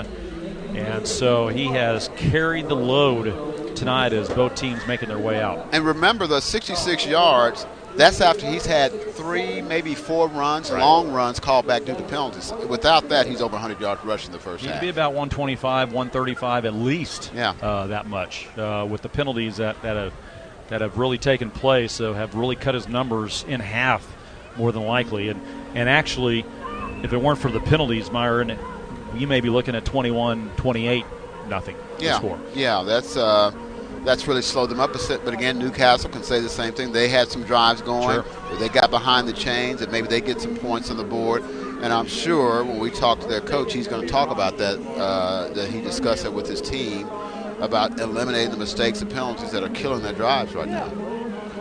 Again, the Broncos lead 14-0 as we wait on Jeff Brinkman to come out for the Racers. You know, we talked about John Arthur being not a physical education teacher, physics teacher. I have to admit, my father, a basketball coach, football coach, growing up, he taught chemistry. I was never good at chemistry. I never went to him and asked him for help. You didn't take chemistry in high school? No. How did you avoid that? I don't know. He taught chemistry the whole time. Later, superintendent down at Little Axe. But chemistry was not one of my favorite. Oh, I had chemistry. I had physiology and anatomy, and did the whole thing, dissecting and everything else. I had to admit, I had about 3 or 4 journalism classes when I was a senior. Newspaper, yearbook, a TV class. But no. I mean, both these coaches are good coaches. Yeah. And, of course, teachers, coaches are just teachers. They're just teaching football, And so. And you said it during the break, Jeff Brinkman. He coached Casey Thompson, who led Texas this weekend almost to a victory in one of the greatest OU Texas games I have ever seen or attended. Yeah. And he coached. What a great talent Thompson is, isn't he? Yeah, at Southmore, then finished up at Newcastle his last year, and they had some games where the scores got into the 60s and 70s, and, of course, they've got a pretty good game tomorrow against Oklahoma State down in Austin. And speaking of Jeff Brinkman, Ed Murray is with him downstairs. Ed? Well, Coach, you moved the ball really well there in the first half with some penalties and just some drives didn't get the play when you needed it. Yeah, they're doing a great job defensively of taking away our deep balls, but they're allowing us to run the football. So our message at halftime was to do just that. If they're going to let us run the ball, then we've got to commit to running the football and not throw as many deep balls as we're used to, and just kind of take what they're giving us and see what happens. Defensively, you're really flying around with some big hitting out there. Yeah, gave up some key third and long plays, which are, those will kill you, just take your air out of you. But, defensively we're playing fine. We got to do a better job offensively in the second half. Coach, good luck in that second half. Coach Brinkman, Newcastle, by the way, he teaches world history in the classroom. There you go. That's awesome whenever you see coaches and what they teach. Yeah. They're, like I said, whether it's football, basketball, you're still teaching, and of course in the classroom, world history. I like history. I like the History Channel. Yeah, I do too. In fact, I get mad at the History Channel. They don't talk history. Brickman in his 5th season at Newcastle. John Arthur in his 5th season as the Bethany Broncos head coach. The Racers will receive to start the second half. They will be moving into the wind, so they will have the wind to end the game. Be interesting to see, you talk about they're going to take what they give them, want to run the football. A lot of times when you're used to getting a lot in the passing game, going deep, can you be patient? Can you be patient enough to stick with that? Because they're only down a couple scores. It's not like they're down 21 or 28 points. Oh, yeah. There's plenty of time to do that. But let's see if they'll be patient enough to stick with it without the big chunk plays coming that you get normally in your passing game. Dax Jaggers to kick it off for the Broncos. This will be the Ortho Central kickoff. Ortho Central, it's in our bones to take care of yours. So here we go, third quarter from Bethany High School. On the OCCC Friday Night Rivals game of the week, we have 2 more weeks. Can you believe it, Myron? 2 more broadcasts. Flying by, man. And here is Jagger's kick, and that will sail into the end zone for a touchback. And so the Racers will start here in the third quarter. Let's look at the district standings here in District 1 in Class 4A, and you see how tight it is at the top with Clinton, Bethany tied for that number 1 spot, followed by Elk City and then Newcastle right there neck and neck. So top 4 teams right there. Yeah, trying to keep pace with Clinton, who was already won at 4-0, and that's what Bethany's trying to get done. Elk City's a good team. Newcastle, though, again, right there. And you're looking at playoff positioning, everything, not just to win the district. A lot at stake. So here we go. Jackson Burt, the quarterback in the first half, 6 of 15, 44 yards. And he hands off, and it's right back up the middle. A gain of about 4 yards. So it's second down and 6 now for the Racers. Line of scrimmage to the 24-yard line. I always want to come out that after halftime, get something going offensively. Take advantage of getting the football first, especially when you're trailing by a couple touchdowns. Corbin goes in motion to the right side, and here is the quick pass out to Corbin, and he drops the football. Once again, looking to run before he caught it, and it's an incomplete pass. And it brings up third down and long now for the Racers. Yeah, and already got you kind of your back against the wall a little bit here. See if they can keep this drive going. Cool night here in Bethany. You just saw the temperature flash up on the screen, 59 degrees. Great fall night, great football weather. Third down play. Here is the snap and a handoff to Corbin. He slips and falls across to the 26. He might have had a chance to get the first down, Myron, but slipped on the turf, and so it brings up fourth down. Let's watch it again. Yeah, nice hole up there. Looks like he's trying to make a cut right there and just lost his footing, and that allowed the defenders to get there and make the stop. So not the start you want. You got to punt, and you're punting against the wind, so Bethany should get pretty good field position here. Tyler Frost to kick it away, standing back around his 13-yard line. Joe Malaska back at his own 44. Good snap. Short kick bounces at the 49 and goes backwards, and so the Broncos will take over with their first possession of the second half, up 14-0 from the Newcastle 47-yard line. Yeah, it's great field position. That's not good. That's great field position, and we'll see what they look to do here. Taylor Heim in the first half, Myron, 12 rushes, 66 yards, 5 of 12 through the air for 105 yards. Well, I keep, like I said, we hadn't gotten Alaska involved. He hadn't really, they tried early to get him to football, but then it became the Taylor Heim show, and he took over the offense. Alaska working against Jordan here on the bottom of your screen. Heim is looking for him, throws it long, has him open, and he overthrows him at the 20-yard line. Alaska had a couple of steps on Jordan, but Heim overthrew him, and it's second down. Well, they were thinking, I was thinking, that he hadn't touched the ball enough, and he ran a really good route. Looked like he was going to run a post and went up the field and just overthrew him. Alaska will be a cornerback in college. He's already headed to go to Texas Tech. Yeah, going to be a Red Raider. Missouri recruited him as well, but he got it over early. Second down and 10 play. Heim looking over to the sidelines as the play changes. Line of scrimmage, the 47. 4 seconds on the play clock. Heim, little short pass over the middle, caught by Woods Harrell. And he's able to carry a couple of tacklers across to the 40-yard line. They'll still be short of a first down, so it'll be third down and about 2 for Bethany. He's just a nice leg drive there to take guys on a ride for about 3 or 4 yards or whatever. So that's third and manageable, 3rd and 2. That's a good down if you're a Bethany fan. 4th reception so far for Woods Harrell, who already has 1 touchdown through the air. They need to get to the 42 of Newcastle. 3rd and 3.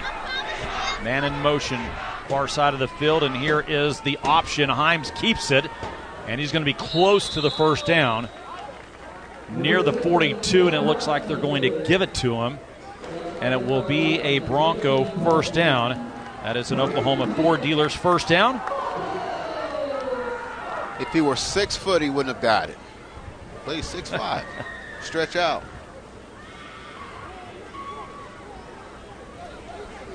So the line of scrimmage now the 37.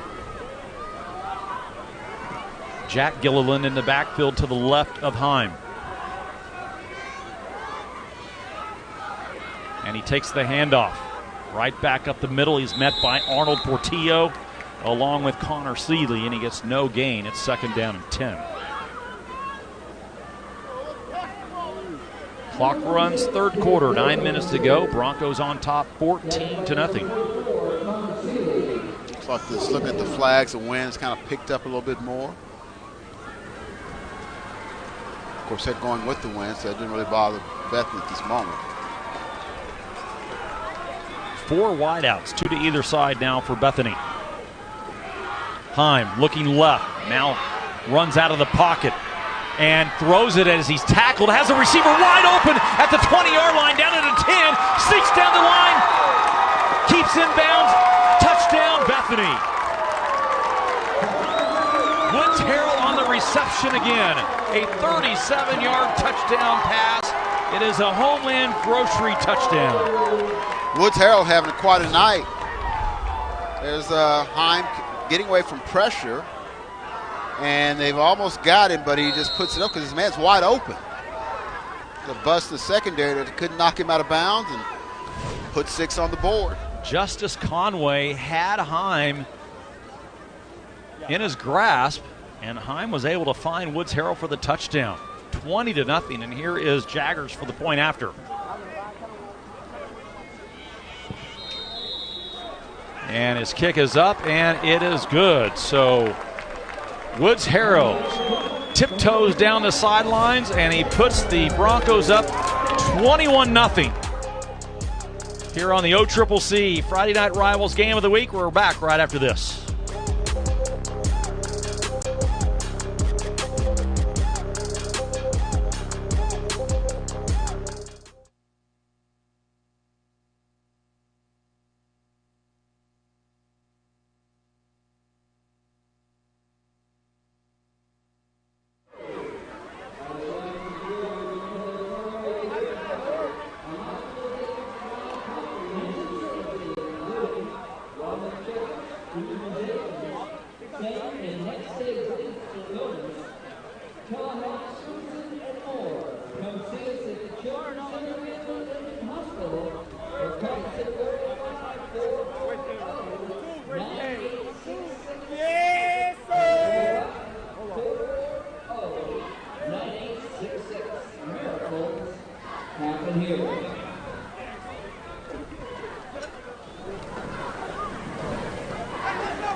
that young man right there, Woods Harrell, putting the Broncos up 21-0. Let's go downstairs to Ed Murray. Yeah, fellas, before the game, I was up in the press box, and this lady came in, and she's wearing this big button with number 30 on it. And I said, "Oh, is that your son?" "Yeah, my son's Woods." I went, "What does he play?" She goes, "I don't know. I'm the cheer coach." So she goes, "He doesn't care that I don't know," but she's not down here with the cheerleader, so I'm hoping she's up in the stands. If not, we're going to have to send her a copy of this game. She also made some great chocolate chip cookies for everybody up there. I would agree with that, Ed, no doubt about it. She Woods made Harrell. the cookies. Yes, they were fantastic. They were real good, yes. Harrell so far tonight, 5 receptions, 109 yards, and a couple of touchdowns through the air.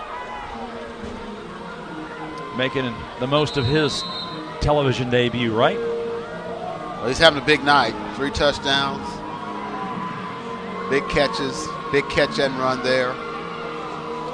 Here is Jaggers on the Ortho Central kickoff. Ortho Central, it's in our bones to take care of yours. 21-0 Bethany out in front. 8.5 to play. And he sends it deep, and this will not be returned, and actually almost goes out of the back of the end zone. A touchback, and the Racers, who need to get going here, getting late now for Newcastle, down 21-0. Yeah. And it becomes even more difficult to be patient now. You're down by 3 touchdowns. Winners of their last 2. They beat Cash a couple of weeks ago and beat Weatherford big last week, 43-7. Last year against Bethany, they won 26-14. These two teams have played 9 times previously, and Newcastle has the upper advantage, 5-4. And here is the snap, handoff, big running room for Grady Corbin, and he's out near the 30-yard line. It'll be a yard shy of the first down, so a gain of 9, 2nd down and 1. Once again, that big offensive line opening it up right back up the middle. Look at that hole right there. That's a big hole, and that's Joe Malaska getting the tackle there. So 2nd down and 1. Clock continues to run. Here is Jackson Burt on the handoff to Corbin. He's got the first down across the 35 to the 37. It is an Oklahoma Ford dealers first down for the Racers, and they move the chains. Do they have a guy that can pop a big one? I'm talking a 40, 50 yard or something like that. They're getting some nice chunks here. Teague Jordan, his go-to man as a wideout. Split to the right side. And here is the snap. Burt will take it himself on the play action. Actually keeps it, and thought he might try to pass it, but he keeps it, and he gets across the 40 to the 42, almost the 43, so a gain of almost 6 yards on the quarterback keeper. 2nd down and short. Kind of lowered that shoulder.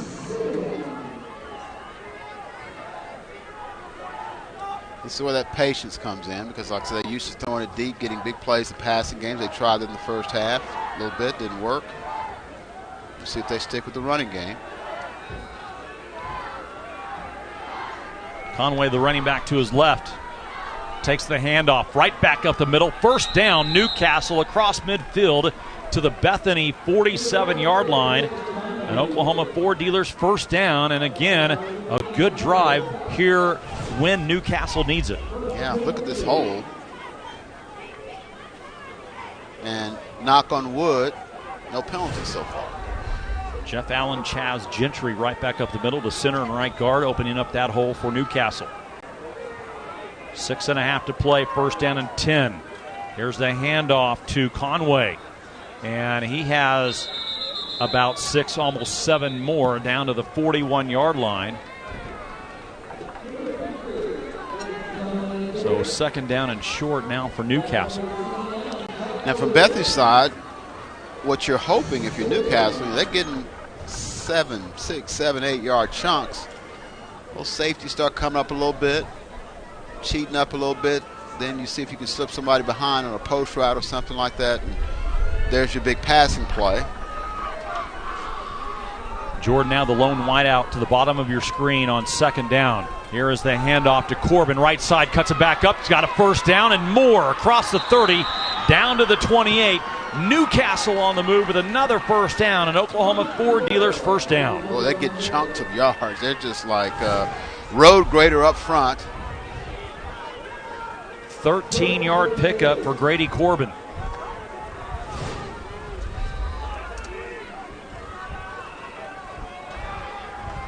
Line of scrimmage to the 28. Burt will pass, and it is caught complete, short of the first down marker. But the pass was caught by Daniel Gower, and it's going to be second down and about 4 for Newcastle. First catch of the night by the senior wideout.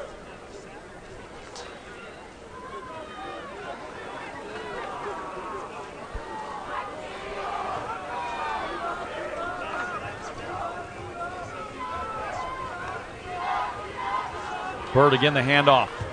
Conway again. Conway's going to be close to the first down, but he's going to be about a yard and a half short. So it's third down, and we'll call it a long 2 now for Newcastle. And Conway needs to go out. He needs a new shoe. You got 2 downs to get this first down. Keep it on the ground, right, Meyer? Yeah, you keep it on the ground. And Corbin in the backfield. He's carried the load so far. Here's the third down play. And the handoff goes to Corbin. Hit right at the line of scrimmage. He's going to get across the 20. His forward progress got him across the 20, but he's still going to be about a half a yard short of the first down. It's fourth down. Broke a tackle there, got penetration up front. Bethany didn't. That just kind of ruined the play until the troops could arrive and help stuff him for a short gain. And Ebby Lechtenberg on the tackle for the Broncos, number 9 right there in your screen. Here it is, fourth down and 1 for Newcastle. Huge play for the Racers to stay in this game. The handoff to Corbin, and he gets the first down across to the 18, almost the 17. It is an Oklahoma Ford dealer's first down, and the Racers keep the ball. It wasn't easy, but he got it.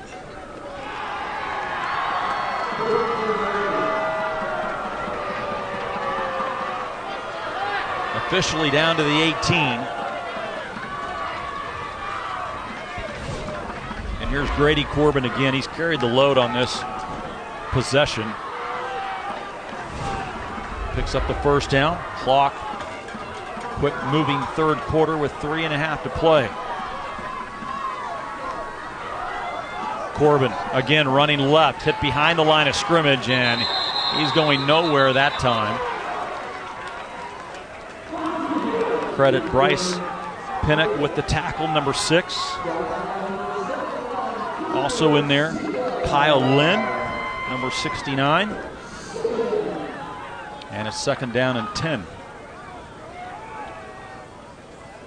There you see the senior linebacker for Bethany, 5'9", 160.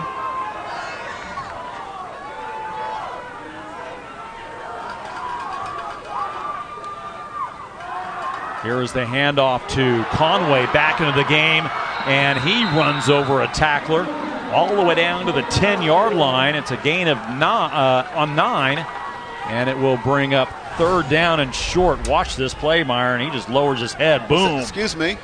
I've got places to go. And he slipped there. I want to see like he could really finish it off. That's what you like to see. Third down and 1 for Newcastle. Doing his impersonation of a big, tough fullback, which is basically what he was there. Conway out, Corbin in. 3 wideouts to the near side for Newcastle. Burt hands off to Corbin, and he may have got a yard. This is going to be awfully close to the first down marker. It's going to be, I think he's going to be shy. It's going to bring up fourth down once again.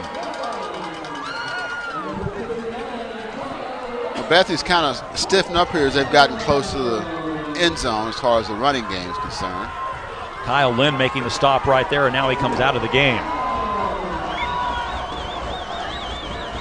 Corbin 96 yards on the ground. Here is the handoff to Conway. This is going to be awfully close. I believe he got it, Myron. I think he got it, but let's see. As they say, a left foot or right foot mark by the official. Well, let's see. We're right on it. And you know what? Well,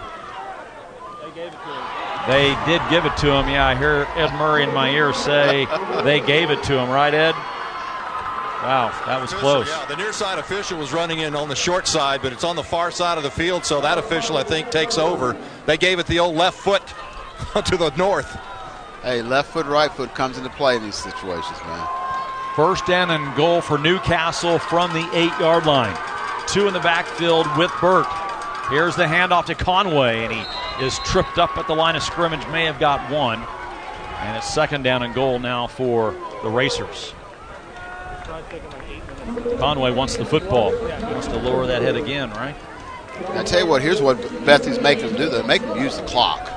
Even if they do score, this third quarter is going to be done. Well, they get the football with about 7.5 to play, so they're on about a 7.5, almost 7-minute drive right here. Here is the handoff to Conway, and he does lower that head and falls forward to the 5-yard line. So it is now third down and goal for Newcastle. Big play here for the Racers. Got a tight end or somebody you can leak out or anything because they're just playing big boy football. And I believe they're going to let the clock run out here in the third quarter, Myron. I guess they want to talk about it. They got third down. Yeah, they're going to let it run out. There you see 10 seconds to play, and they are going to let the clock expire here in the third and take it to the fourth. It will be a third down and goal coming up for the Racers here to start the fourth quarter. Fast but good third quarter. Let's take a break here in Bethany. The Broncos up 21-0.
Tiptoe one? The tiptoe one.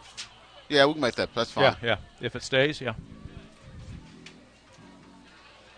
Yeah. It has to be. Yeah. Or the wide receiver. I mean, you could do Woods Harrell. 3 touchdowns. 3 touchdowns. Or two touchdowns. Okay. Woods Harrell. Okay.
Welcome back, everyone, on the OCCC Friday Night Rivals Game of the Week. Jack Damrow, Myron Patton, Ed Murray from Bethany High School in a good ball game, 21-0. Newcastle trying to at least cut a little bit into the lead as we start the fourth quarter. They will have 3rd down and goal.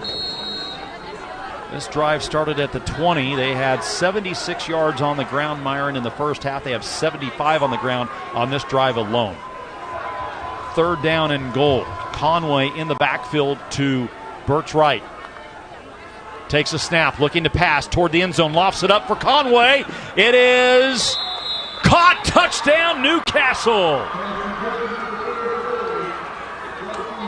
Well, nice throw to get that in the back of the end zone. Had to put some touch on the football. And, of course, Conway had the big run where he was impersonating Derrick Henry of the Tennessee Titans. He's bulldozing, but showing he can catch the football as well. Nice throw, nice catch. It is a Homeland Grocery touchdown. A Homeland Grocery, your homegrown advantage. And here is the all-important now point after. And the kick is up, and it is good. And so Frost adds the PAT, and they add a touchdown. 21-7 now our score. It's getting good here in the fourth quarter.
Welcome back, everyone. 21-7 now our score here with 11:54 remaining in the game. And the Racers at least cut into the Bronco lead a little bit. Yeah, they were patient. They a drive that took over 7 minutes. But now we're into the fourth quarter. You really look at the drive chart for Newcastle. They punted the ball. They turned it over twice on downs, punted it actually 3 times. Their first drive, that 80-yard drive, took just over 7 minutes. And here is Frost with the kickoff, and it goes into the end zone, the Ortho Central kickoff, and it'll be a touchback for the Broncos, and they take over, and let's see now what they do offensively. It seems like, well, they had the football in the third quarter, but only once, as the entire third quarter was almost taken up by Newcastle's drive. It'd be interesting to see what they do on offense, because it'd be really easy to try to, we're protecting a 2-touchdown lead, and you get real conservative. Or do you come out and just run your offense and go try to make plays like it's a 7-point game or whatever? It's going to be interesting just what the play calling is going to be on this series for Bethany. Taylor Heim so far the quarterback for Bethany, 69 yards on the ground on 13 carries. And he takes a snap, looking to pass, and it is intercepted by Newcastle at the 30. He's got some room and tackled down at the 18. There's the turnover for Newcastle that they were looking for. You aren't kidding, they weren't looking for it. And Tegan Jordan says, I can also play defense, and he got the pick, and it was really thrown right to him, just off target. And he makes a nice catch and gets a return, and from Alaska's able to run him down, and so Newcastle's back in business with pretty much the entire fourth quarter to go. Teague Jordan on the interception.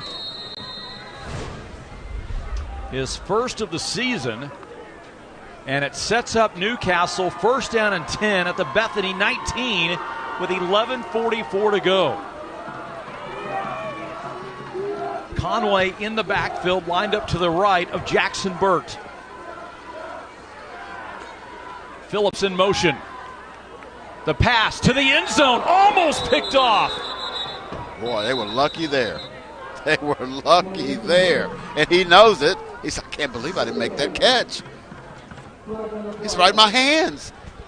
That pass was almost picked off by Caleb Palmer, number 23. There is a flag. I believe that is down.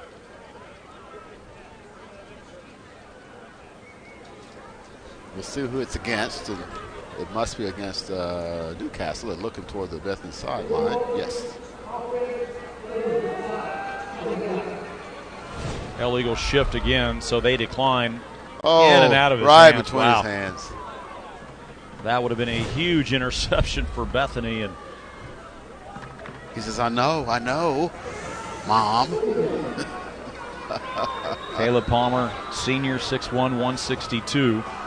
Second down and 10 for Newcastle after Bethany declines the penalty, and Conway takes a handoff, is going nowhere. And it's now third down and long. Big number 69, Kyle Lynn's coming on fire here in the second half. Defensively, the senior defensive tackle makes that tackle.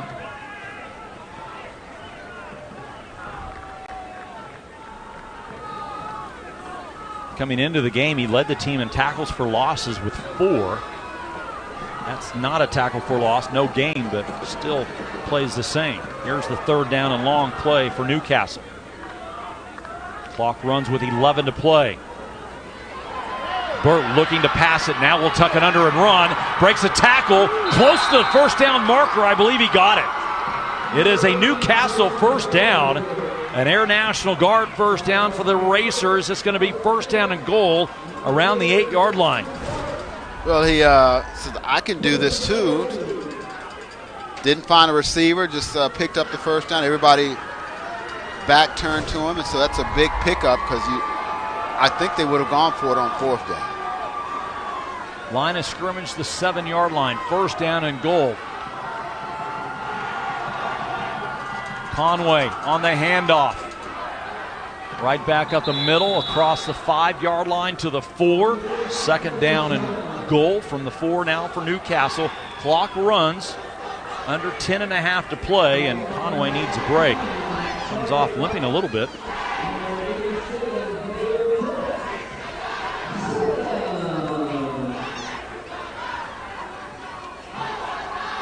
Trying to make it a 1-touchdown game. 3 wideouts to the near side for Newcastle. Corbin is the tailback. And everyone is in the backfield. Corbin gets leveled before he even gets the snap. And then the quarterback, Burt, is tackled. There he is again. Kyle Lynn with his 5th tackle for a loss, and it's a big one. Well, it looked like they were playing with like 12 or 15 guys. I mean, it just everybody bust in there. And that play was defeated before they even thought about trying to hand it off. Look at the gang tackling.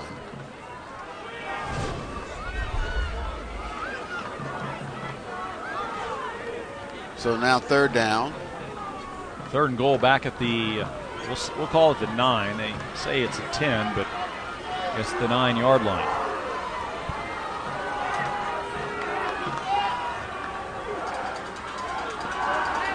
Here is the quarterback.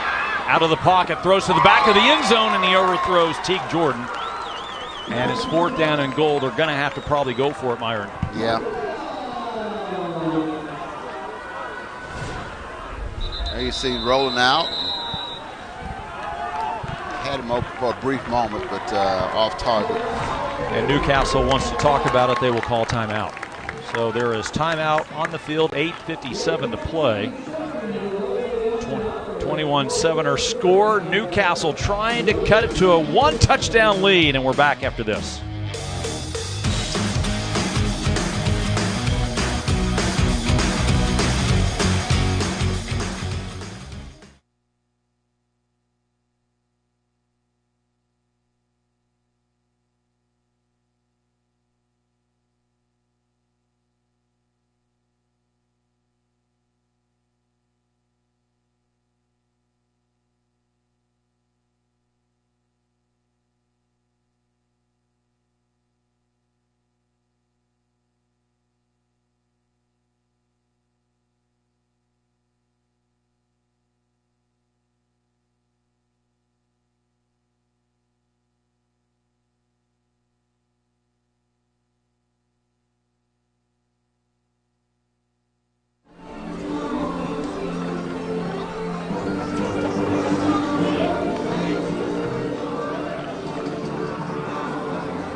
Welcome back, everyone. 21-7 our score.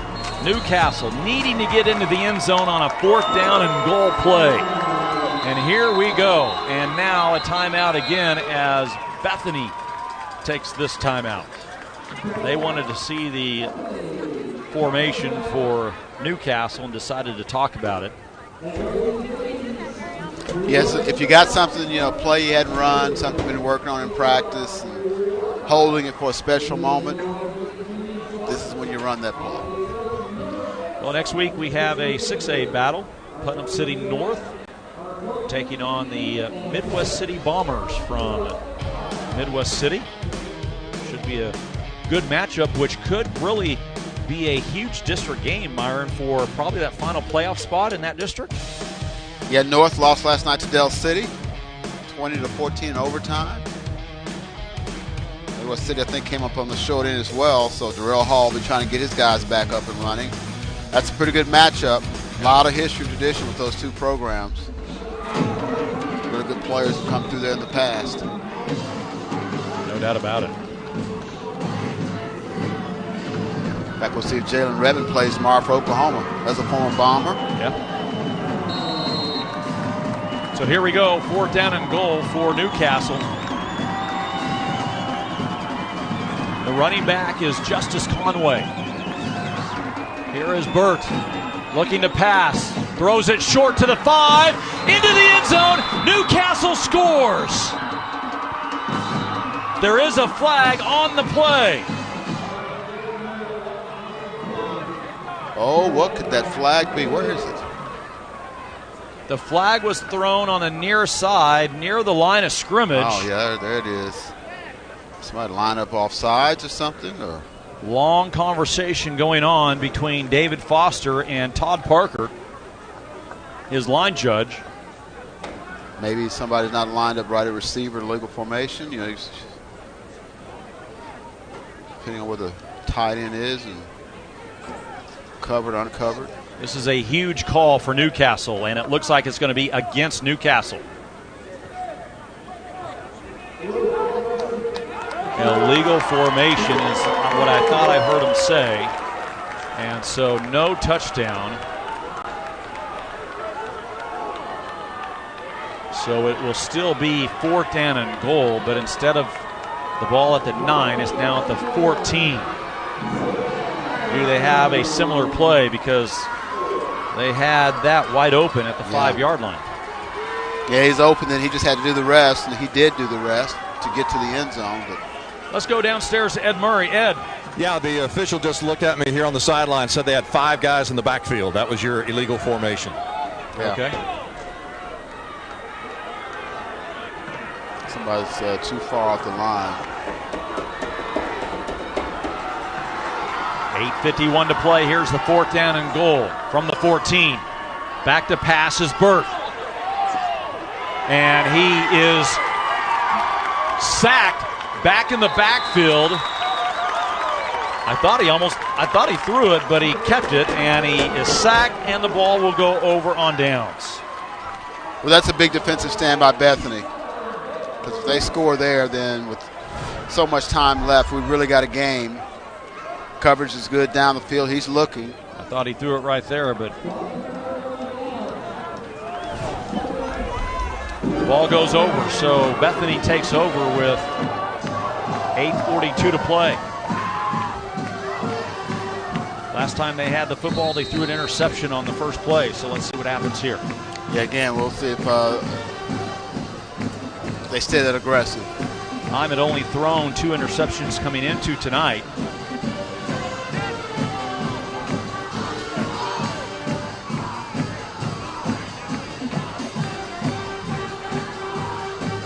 Matt Gilliland, the running back for Bethany, and now Bethany does not have the right personnel on the field, and they have to take a timeout, and the coaches are not happy. I thought I saw a clipboard go flying there. Flying clipboards? Sounds like a movie or something. I don't know. Go. Well, we'll see what they come up with. Again, they were They threw that pass the last time they had it. Something tells me that maybe we'll keep it on the ground, which I like the aggressiveness. I mean, you had a lot of time left. You can't just try to run the clock out. And, of course, our guys got it there. You saw John Arthur throw his clipboard, the head coach for Bethany. I probably would, too. An unnecessary mistake. You don't have the right personnel on the field, and probably drives the coach nuts, doesn't it? Yeah, he didn't look too happy. Someone tell me he's up 2 scores, but he doesn't look like it. He knows there's a lot of time left in this ball game, and a mistake can open the door for Newcastle to get back in it. So here the Broncos on first down, and they hand off right back up the middle to Gilliland. Gains a couple, so the clock runs with 8.5 to play. Second down and 8. Good crowd on hand tonight. Some of the student section here in Bethany. He's pretty excited. You going to wear that hat tomorrow at the game that he had on? You know, they don't allow hats in the press box. No cheering either, right? No cheering. Except in the at OU box. Texas, right? No cheering in the OU Texas press box either. Now, the Texas fans will. I was going to say, whenever I was covering sports a long, long time ago, there was cheering in the press box. That's the corporate people.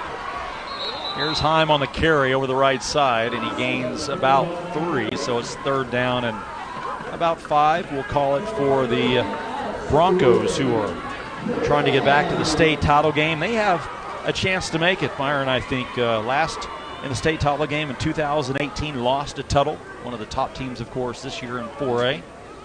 Won the state title in 2003, the Broncos did. Played in the semis several other years, a couple other years in 17 and 2010.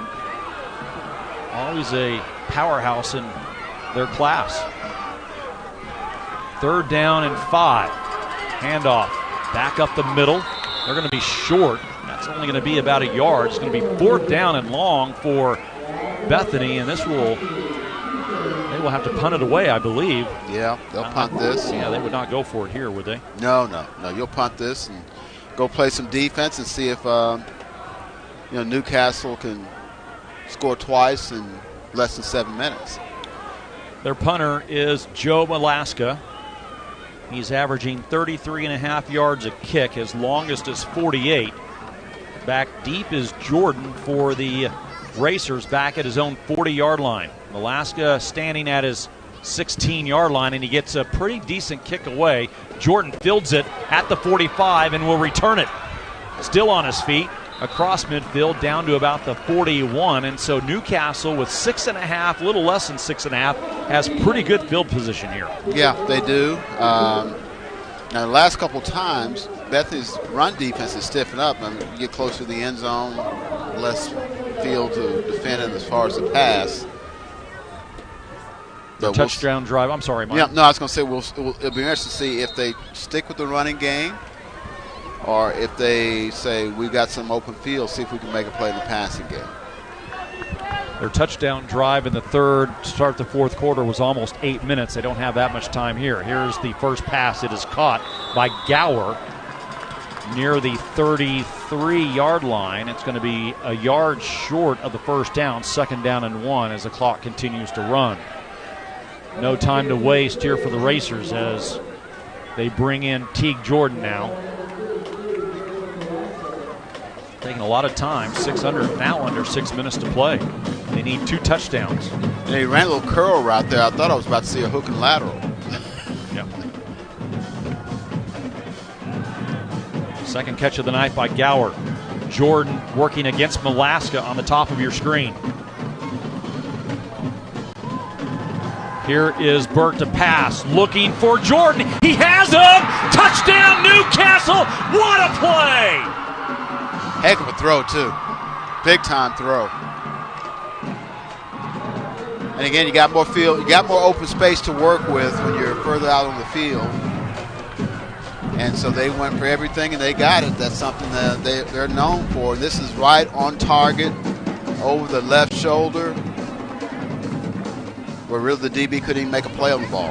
Homeland Grocery touchdown for the Racers.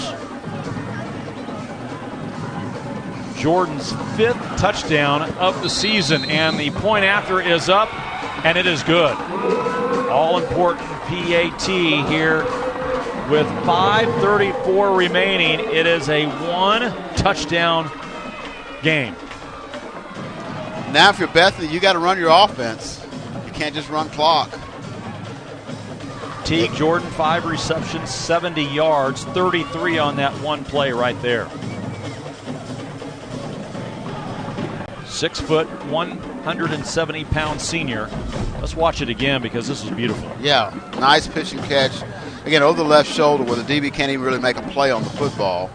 And Jackson Clark was there. He had good coverage. Yeah, he wasn't like horrible coverage, but Jordan had a big week last week. That's a big catch for them right there. And we got a game going down. We got 5:34 left. Looks a little winded, but he's had a big night. Yeah, he plays both ways, offense and defense. So what can John Arthur's team do here with 5.5 to play?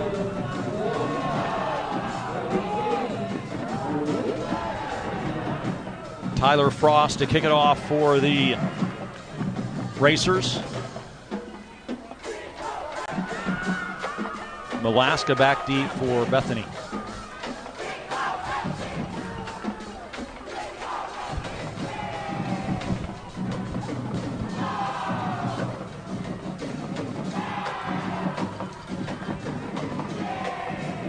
Looks like we're in for another good finish. Yeah. Had a great finish last week. Let's see what we do here with 5.5 to play. Could we make it 2 weeks? 2 weeks of overtime? Here is the Ortho Central kickoff for Tyler Frost. High kick, deep, and taken by Malaska at the 2. Back up the middle. Changes directions. And out across the 30 to the 33. And so Bethany has it. There is a flag, though, on the play. Let's check what the flag is, because this could be big if it's against Bethany. Yeah, it's a nice return, but it's coming back, or at least not all the way, but it's a holding called against the Broncos.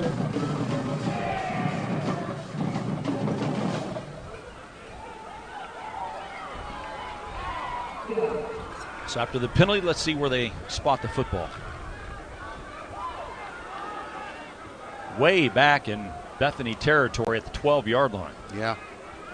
So what they thought they had it Huge past penalty. the 30. Yeah. You got the goalpost in your rearview mirror. Huge penalty against Bethany here. So the Broncos start at the 12, first down and 10. 5:25 to play, up by a touchdown. And here is Heim on the keeper. And Newcastle has his number, and he's stacked up at the line of scrimmage. If he got any, it would be about a yard. It's second down and long with the clock running. Newcastle has 2 timeouts remaining. Bethany has 1. And now the all-important question, Myron, when do you start using your timeouts? I think you still have a long way to go. Yeah, you still got at the 5-minute mark. You don't use them right now, but you're hoping to get a 3 and out. They'll be punting against the wind deep in their own territory. Under 5 minutes to play, second down and 10 after the run by Heim.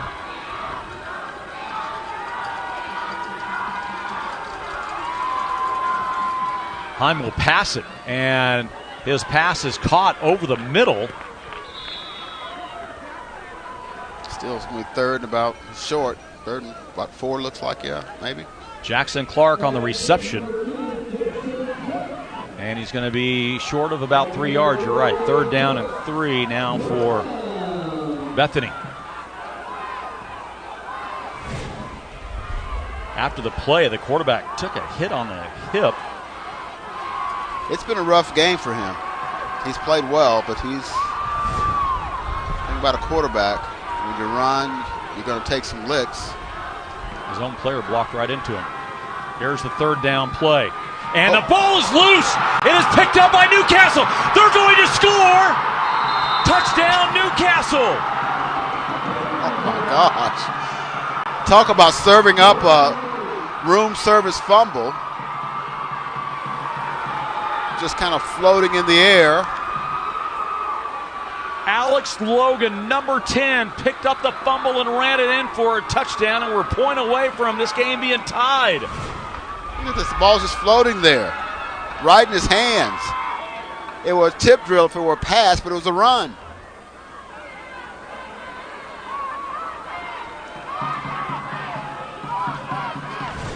So here is the all-important point after.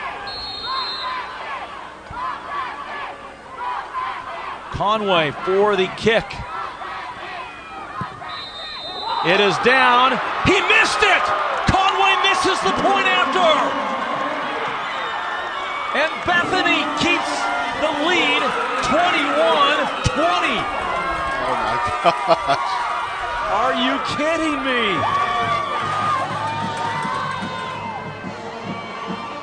You're hanging on by a thread there, Bethany. If you're Newcastle, you say, okay, we got 3:48 left. What did we say before the game, Myron? Special teams Yes. could play a factor tonight. Yes. Look what happened. Yes. And that was very unspecial. He just hooked it. Just hooked it. I think Ed Murray had a great view of it. He was right there down by it, and I'm not sure if it was a bad hold or what. Well, he knew when he hit it, it was off. I mean, it's... Let's go down to Ed and see what he saw. Ed. Well, what I saw was in pregame back at around 5 o'clock this afternoon. That was his miss when he was kicking when the wind was blowing a lot harder. It was a good snap, good hold. He just missed it. Yeah, he's kicking with the wind, but, you know, you never know if it's a swirling wind up top or just kind of looking at the flags on the goalpost. But he, you know, he hooked that pretty good. What do you do here if you're Newcastle? You have 3:48 to play. You're down by now only a point. You got to kick it away, right? Yeah, you kick it away, and you try to get a 3 and out. 3:48. You almost got 4 minutes left in the ballgame. You don't start using your timeouts just yet. You kick it away and try to play defense because a field goal wins it for you. Now, I guess watching that, you say, would you trust your kicker? Well, how good's your kicker? And Bethany puts their hands team in. They have everyone. Malaska's going to be the deep man, but he was at the 20. Now he scoots back a little bit, but they have everyone within probably about 15 to 20 yards of the football.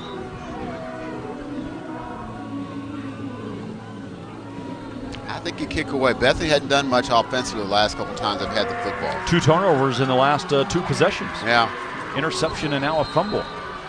All within the last couple of minutes. And here is Frost to kick it away on the Ortho Central kickoff, and he will kick it deep.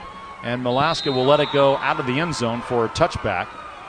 And so the Broncos have it. 3:48 to play. 21-20. 2 weeks in a row, Myron, we've seen point after attempts for the team. No, yeah. That's the part where you go to the refrigerator, get something to bite to eat, something to drink. No, should never leave. And now that wind's picked up again, just looking at the flags, and Bethany's going against the wind. So, but not that they want to throw it, but they will start on their 20 after the touchback. First down and 10. The nerves are still are definitely there. Taylor Heim, the quarterback. He will keep it himself over the right side. Tackled made by Arnold Portillo, big number 77. It's a gain of 1. Second down 9 as the clock runs with 3.5 to play. All right, if you're Bethany, you want to take this. You don't be snapping this ball with 10 seconds. You want to take it down inside the 5-second mark. 3, 2, 1 snap. And this was the play clock actually matches the seconds on the clock, so it's 3:15, 3:14 to play. There's now 12 seconds left to go on the play clock, so they have several more seconds. Under center now is Heim for the first time tonight. And he will take it himself on the quarterback keeper, and he's tackled for a loss in the backfield. In the backfield was Mason Pittman. So it's now third down and about 14 as the clock continues to run. Tried the bootleg again, Myron. Yeah, they've done a much better job defending him in the second half. Don't forget, coming up after the game, we'll have our trophy, Friday Night Rivals trophy presentation.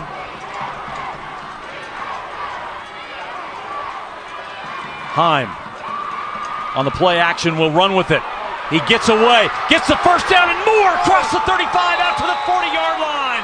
And he picks up a first down for the Bethany Broncos. It is an Air National Guard first down on a huge play for Bethany. Just when I say they've done a good job, he gets out of the bottle. Quarterback draw, they got him there. Looks like they might close there. And again, he's got really good speed for a guy that's 6'5". 23-yard run for the quarterback, and Newcastle takes a timeout with 2:17 to play. Huge first down, because if they get a stop there, they're going to get the ball back with well over 2 minutes to go. 2 timeouts, and a field goal to win. Taylor Heim, 88 yards rushing tonight by the quarterback. What a night he's had. Except for the fumble and the interception late here in this game, he has been the workhorse and has really played a great game.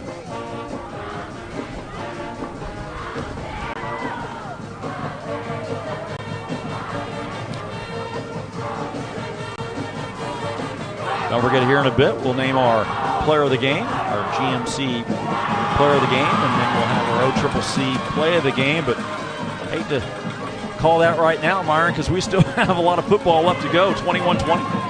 Well, Heim's done a good job. We talked about losing Gilliland and running back, but he's done a really good job replacing him and giving them those yards they would have gotten from him.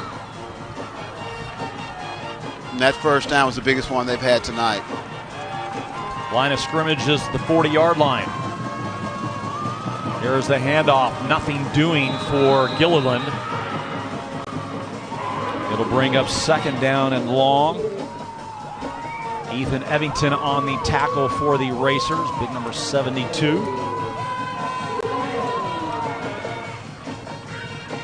Play clock at 25 seconds, so that will take you down near 70, about a minute. What are we at? Probably about a minute 30 here. By the time they need to snap the football again. Well, they don't take any timeouts, so they don't get a first down. It's going to be under a minute. There you see Heim's stats, 156 yards through the air. And now a flag has been thrown. This is going to be a legal procedure against, might be the quarterback. Looks like he took off a little earlier, maybe the running back. That's going to stop the clock right there. That's what that's going to do. Stops the clock with a minute and a half to go. 9th penalty on Bethany so far tonight. They have been big penalties too.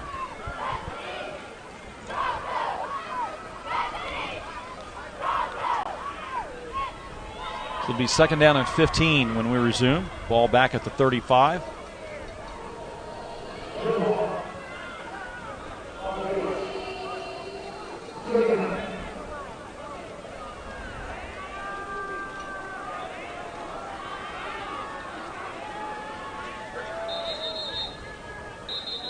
I don't believe John Arthur likes the call.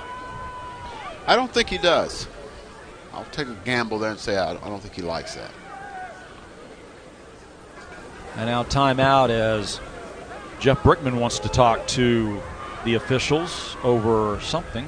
Not sure what this conversation is about. He may be arguing there should be more time on the clock.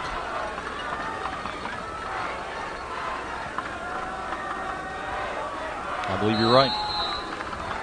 He's going to lose that argument, though. A minute 30 it remains. Second down and 15. Heim will take it himself, and a whistle. As the play was started, the line judge on the far side whistled the play dead. I think they're going to... I believe it's maybe delay a game. Nope, procedure again. Yep, procedure again.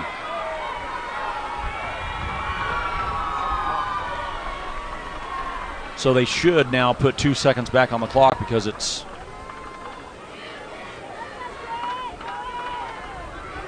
happened before the play occurred.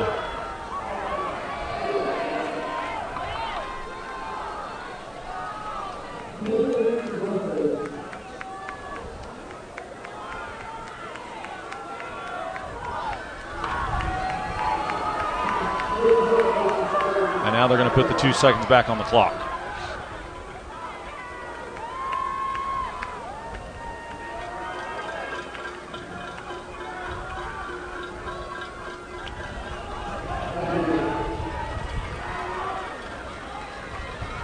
So now the line of scrimmage is the 30-yard line. 2nd down and 20.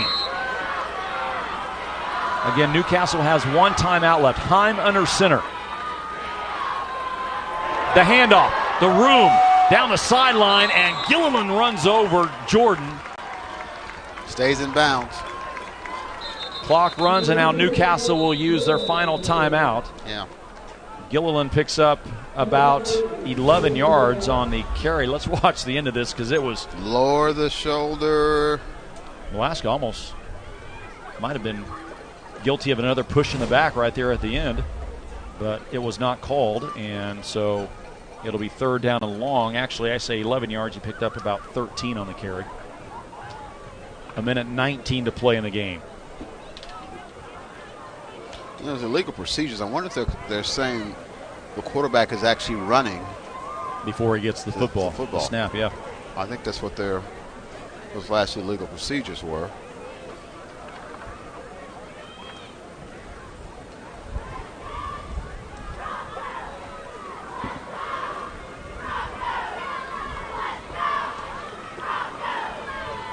With 1:19 left, no timeouts.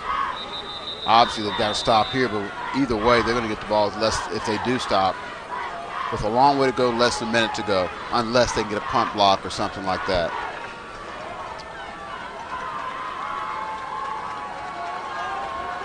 First down wins it for Bethany here. Let's see what they have. Gilliland is the running back to Heim's left. They need to get to midfield for the first down. 3rd down, 7. Heim will keep it. Gets a block. Gets the first down. He's going to go the distance and win it for the Broncos. To the 10. 5. Touchdown, Taylor Heim. Boy, he got through the initial wave. You see that a lot. When of course, this wasn't 3rd and short. No. This is like 3rd and 7. But they're selling out to stop the run, and once he gets past that first wave, there's nothing left. And there it is right there, the crease. Gets a great block from Jack Gilliland, and a 57-yard touchdown run, his longest of his career. And it's 27-20. Only guy back there was the official. Now this is an all-important point after for the Broncos. Oh, yeah. Here is Jaggers. The hole is down, the kick is up, and it is good. So now if you're Newcastle, you got a score and a 2-point conversion. Yeah. So at least you get the football with some time left on the clock. Yeah. You need a good run back, obviously. They'll be kicking off against the wind, so it shouldn't go that deep. I think we may have found our player of the game. Taylor Heim, 145 yards rushing, 2 rushing touchdowns, 2 passing touchdowns, 156 yards through the air. What a night he has had. Yes, he has. And remember, he had at least 3, maybe 4 runs the first half called back due to penalties. Yeah, he could well be over 200 yards on the ground. Yeah, he's had quite a night. And the big pickup on 3rd down early in this drive, where it looked like they may go 3 and out. Looks like Newcastle's going to get the ball with nearly 3 minutes left to go in the ball game. Instead, he gets the first down, scores a touchdown to give an 8-point lead. Yeah, he's had a heck of a night. And you can't blame Newcastle, like you said. They had to put everything up in the box to try to stop the run. Yeah, they did. And once he gets by, and some good blocking up front by the Bethany Broncos as well to free him. But at 6'5", he's a really good runner. Yeah. And like I say, he's got good change of direction. It's not like he's just a straight line guy. He's He's a good athlete, really good athlete. I'd like to see some colleges start looking at him. A junior.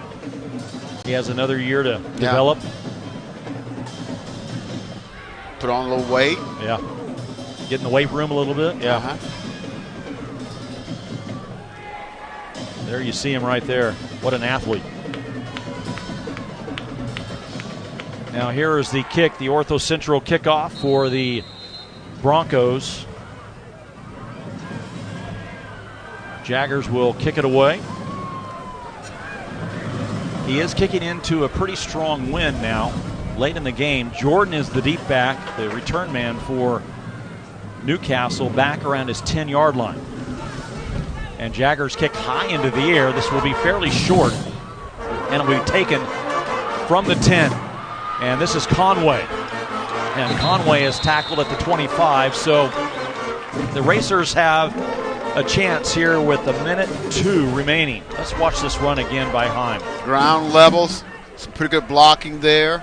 And of course, he knows at that point there's no one back there. He's big time run, and could seal the victory for him. So they are 1:02 from keeping pace with Clinton in the district at 4-0. So here's Newcastle now to try to at least score the touchdown and then a 2-point to try to tie it. And Burt will pass. He's going deep, looking down the sideline for Jordan, and it is incomplete. Newcastle wants pass interference. Malaska was there, the Texas Tech signee. And it's second down. But is there a flag way back at the line of scrimmage? I believe there might have been. Holding against Bethany before the pass. I'm not sure where the... Well, it definitely went at the end of that play, so it had to be early on. Huge play for Newcastle as they pick up a first down. The ball moves up to the 35, 55 seconds to play.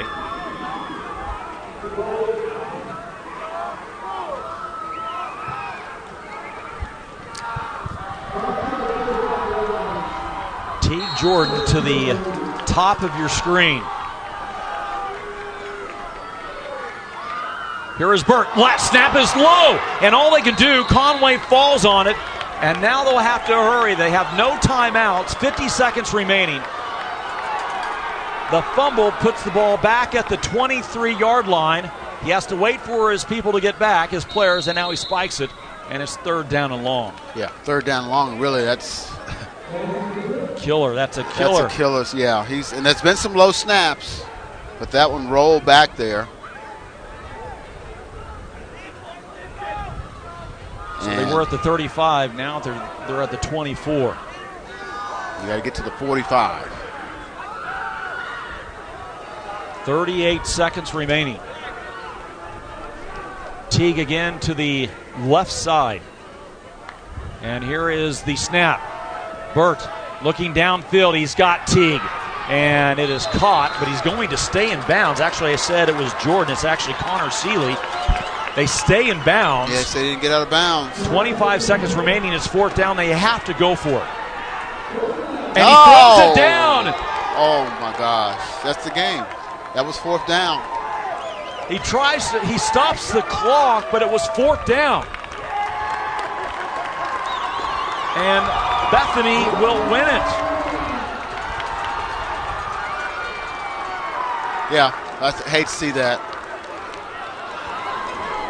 Just lost track of what down it is.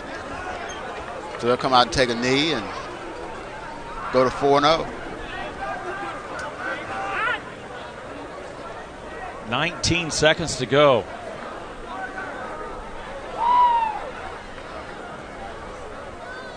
Another wild one on Friday Night Rivals. Wow.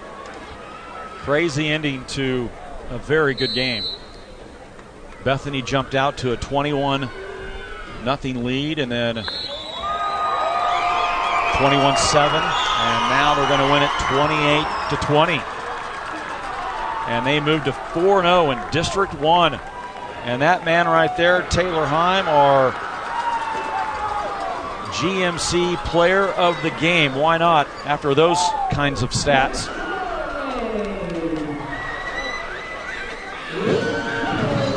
Over 150 yards through the air, 145 on the ground. Junior quarterback with the game-winning touchdown run. So the Broncos win it here on the OCCC Friday Night Rivals. What a game. Our final score, 28-20. We're back with the post-game right after this.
Now that I'm talking to myself.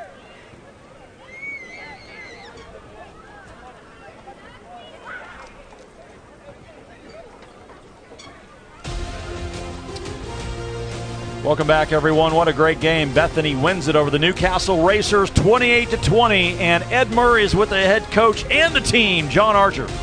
Well, Coach, what did this tell you about your team? Just another Friday night in this district, huh? You know, in 4A1, that's about the kind of battle you get every night. Just a lot of fight and heart in these guys to, didn't come out and play real well in the third, but, man, came back in the fourth and ran the football there, got some first downs. Needed to. That's what you got to do. That third down run after a couple of mistakes here, you had to have that conversion on third down before the touchdown. Yeah, absolutely. I mean, got those guys blocked up perfect on the edge, and Taylor made a big-time run. Well, I tell you what, there's a whole lot of great plays, but where's number 7? He was hit all night long.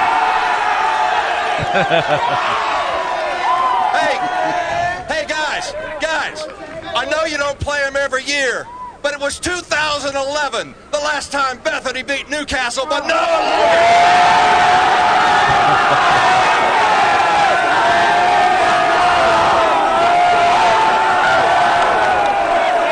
Oh, that's great stuff, man. I have to say, that is the best part of our broadcast. Oh. There you see Joe Velasco holding up the Texas Tech gloves as he's a Red Raider now next year.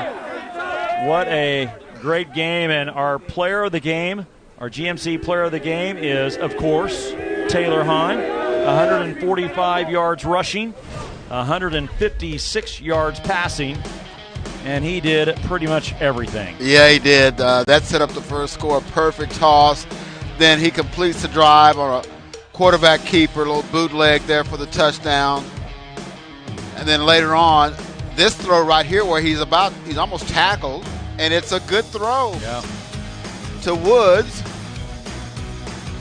Who just tiptoes down the sideline, and then Heim takes off again. This is a third down conversion that really kind of sealed the game for them, because if they get to stop there, Newcastle's got a chance to perhaps tie the game up. And the game-winning touchdown right there. Yeah.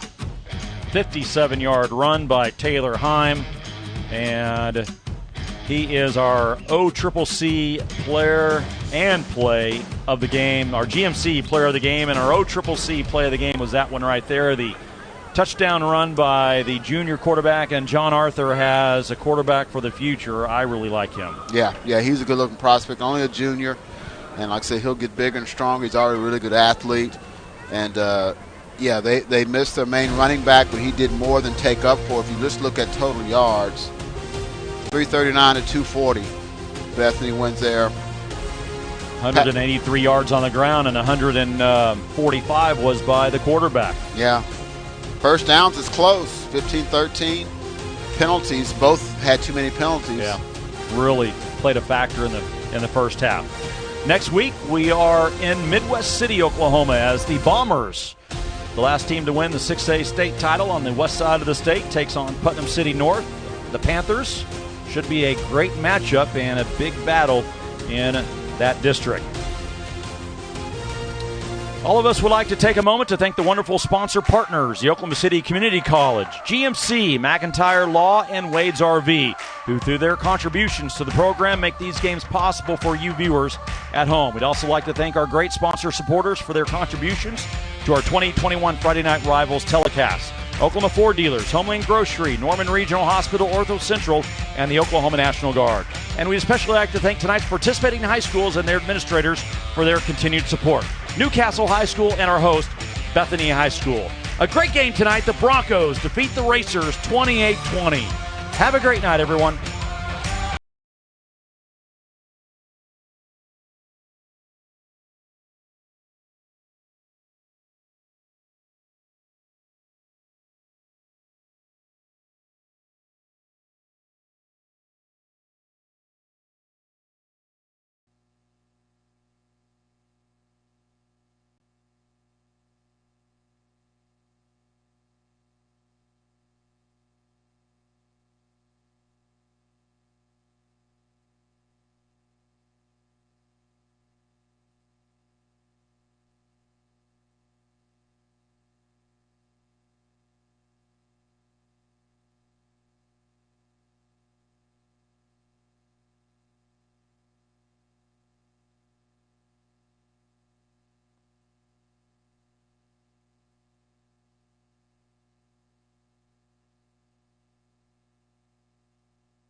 Annie.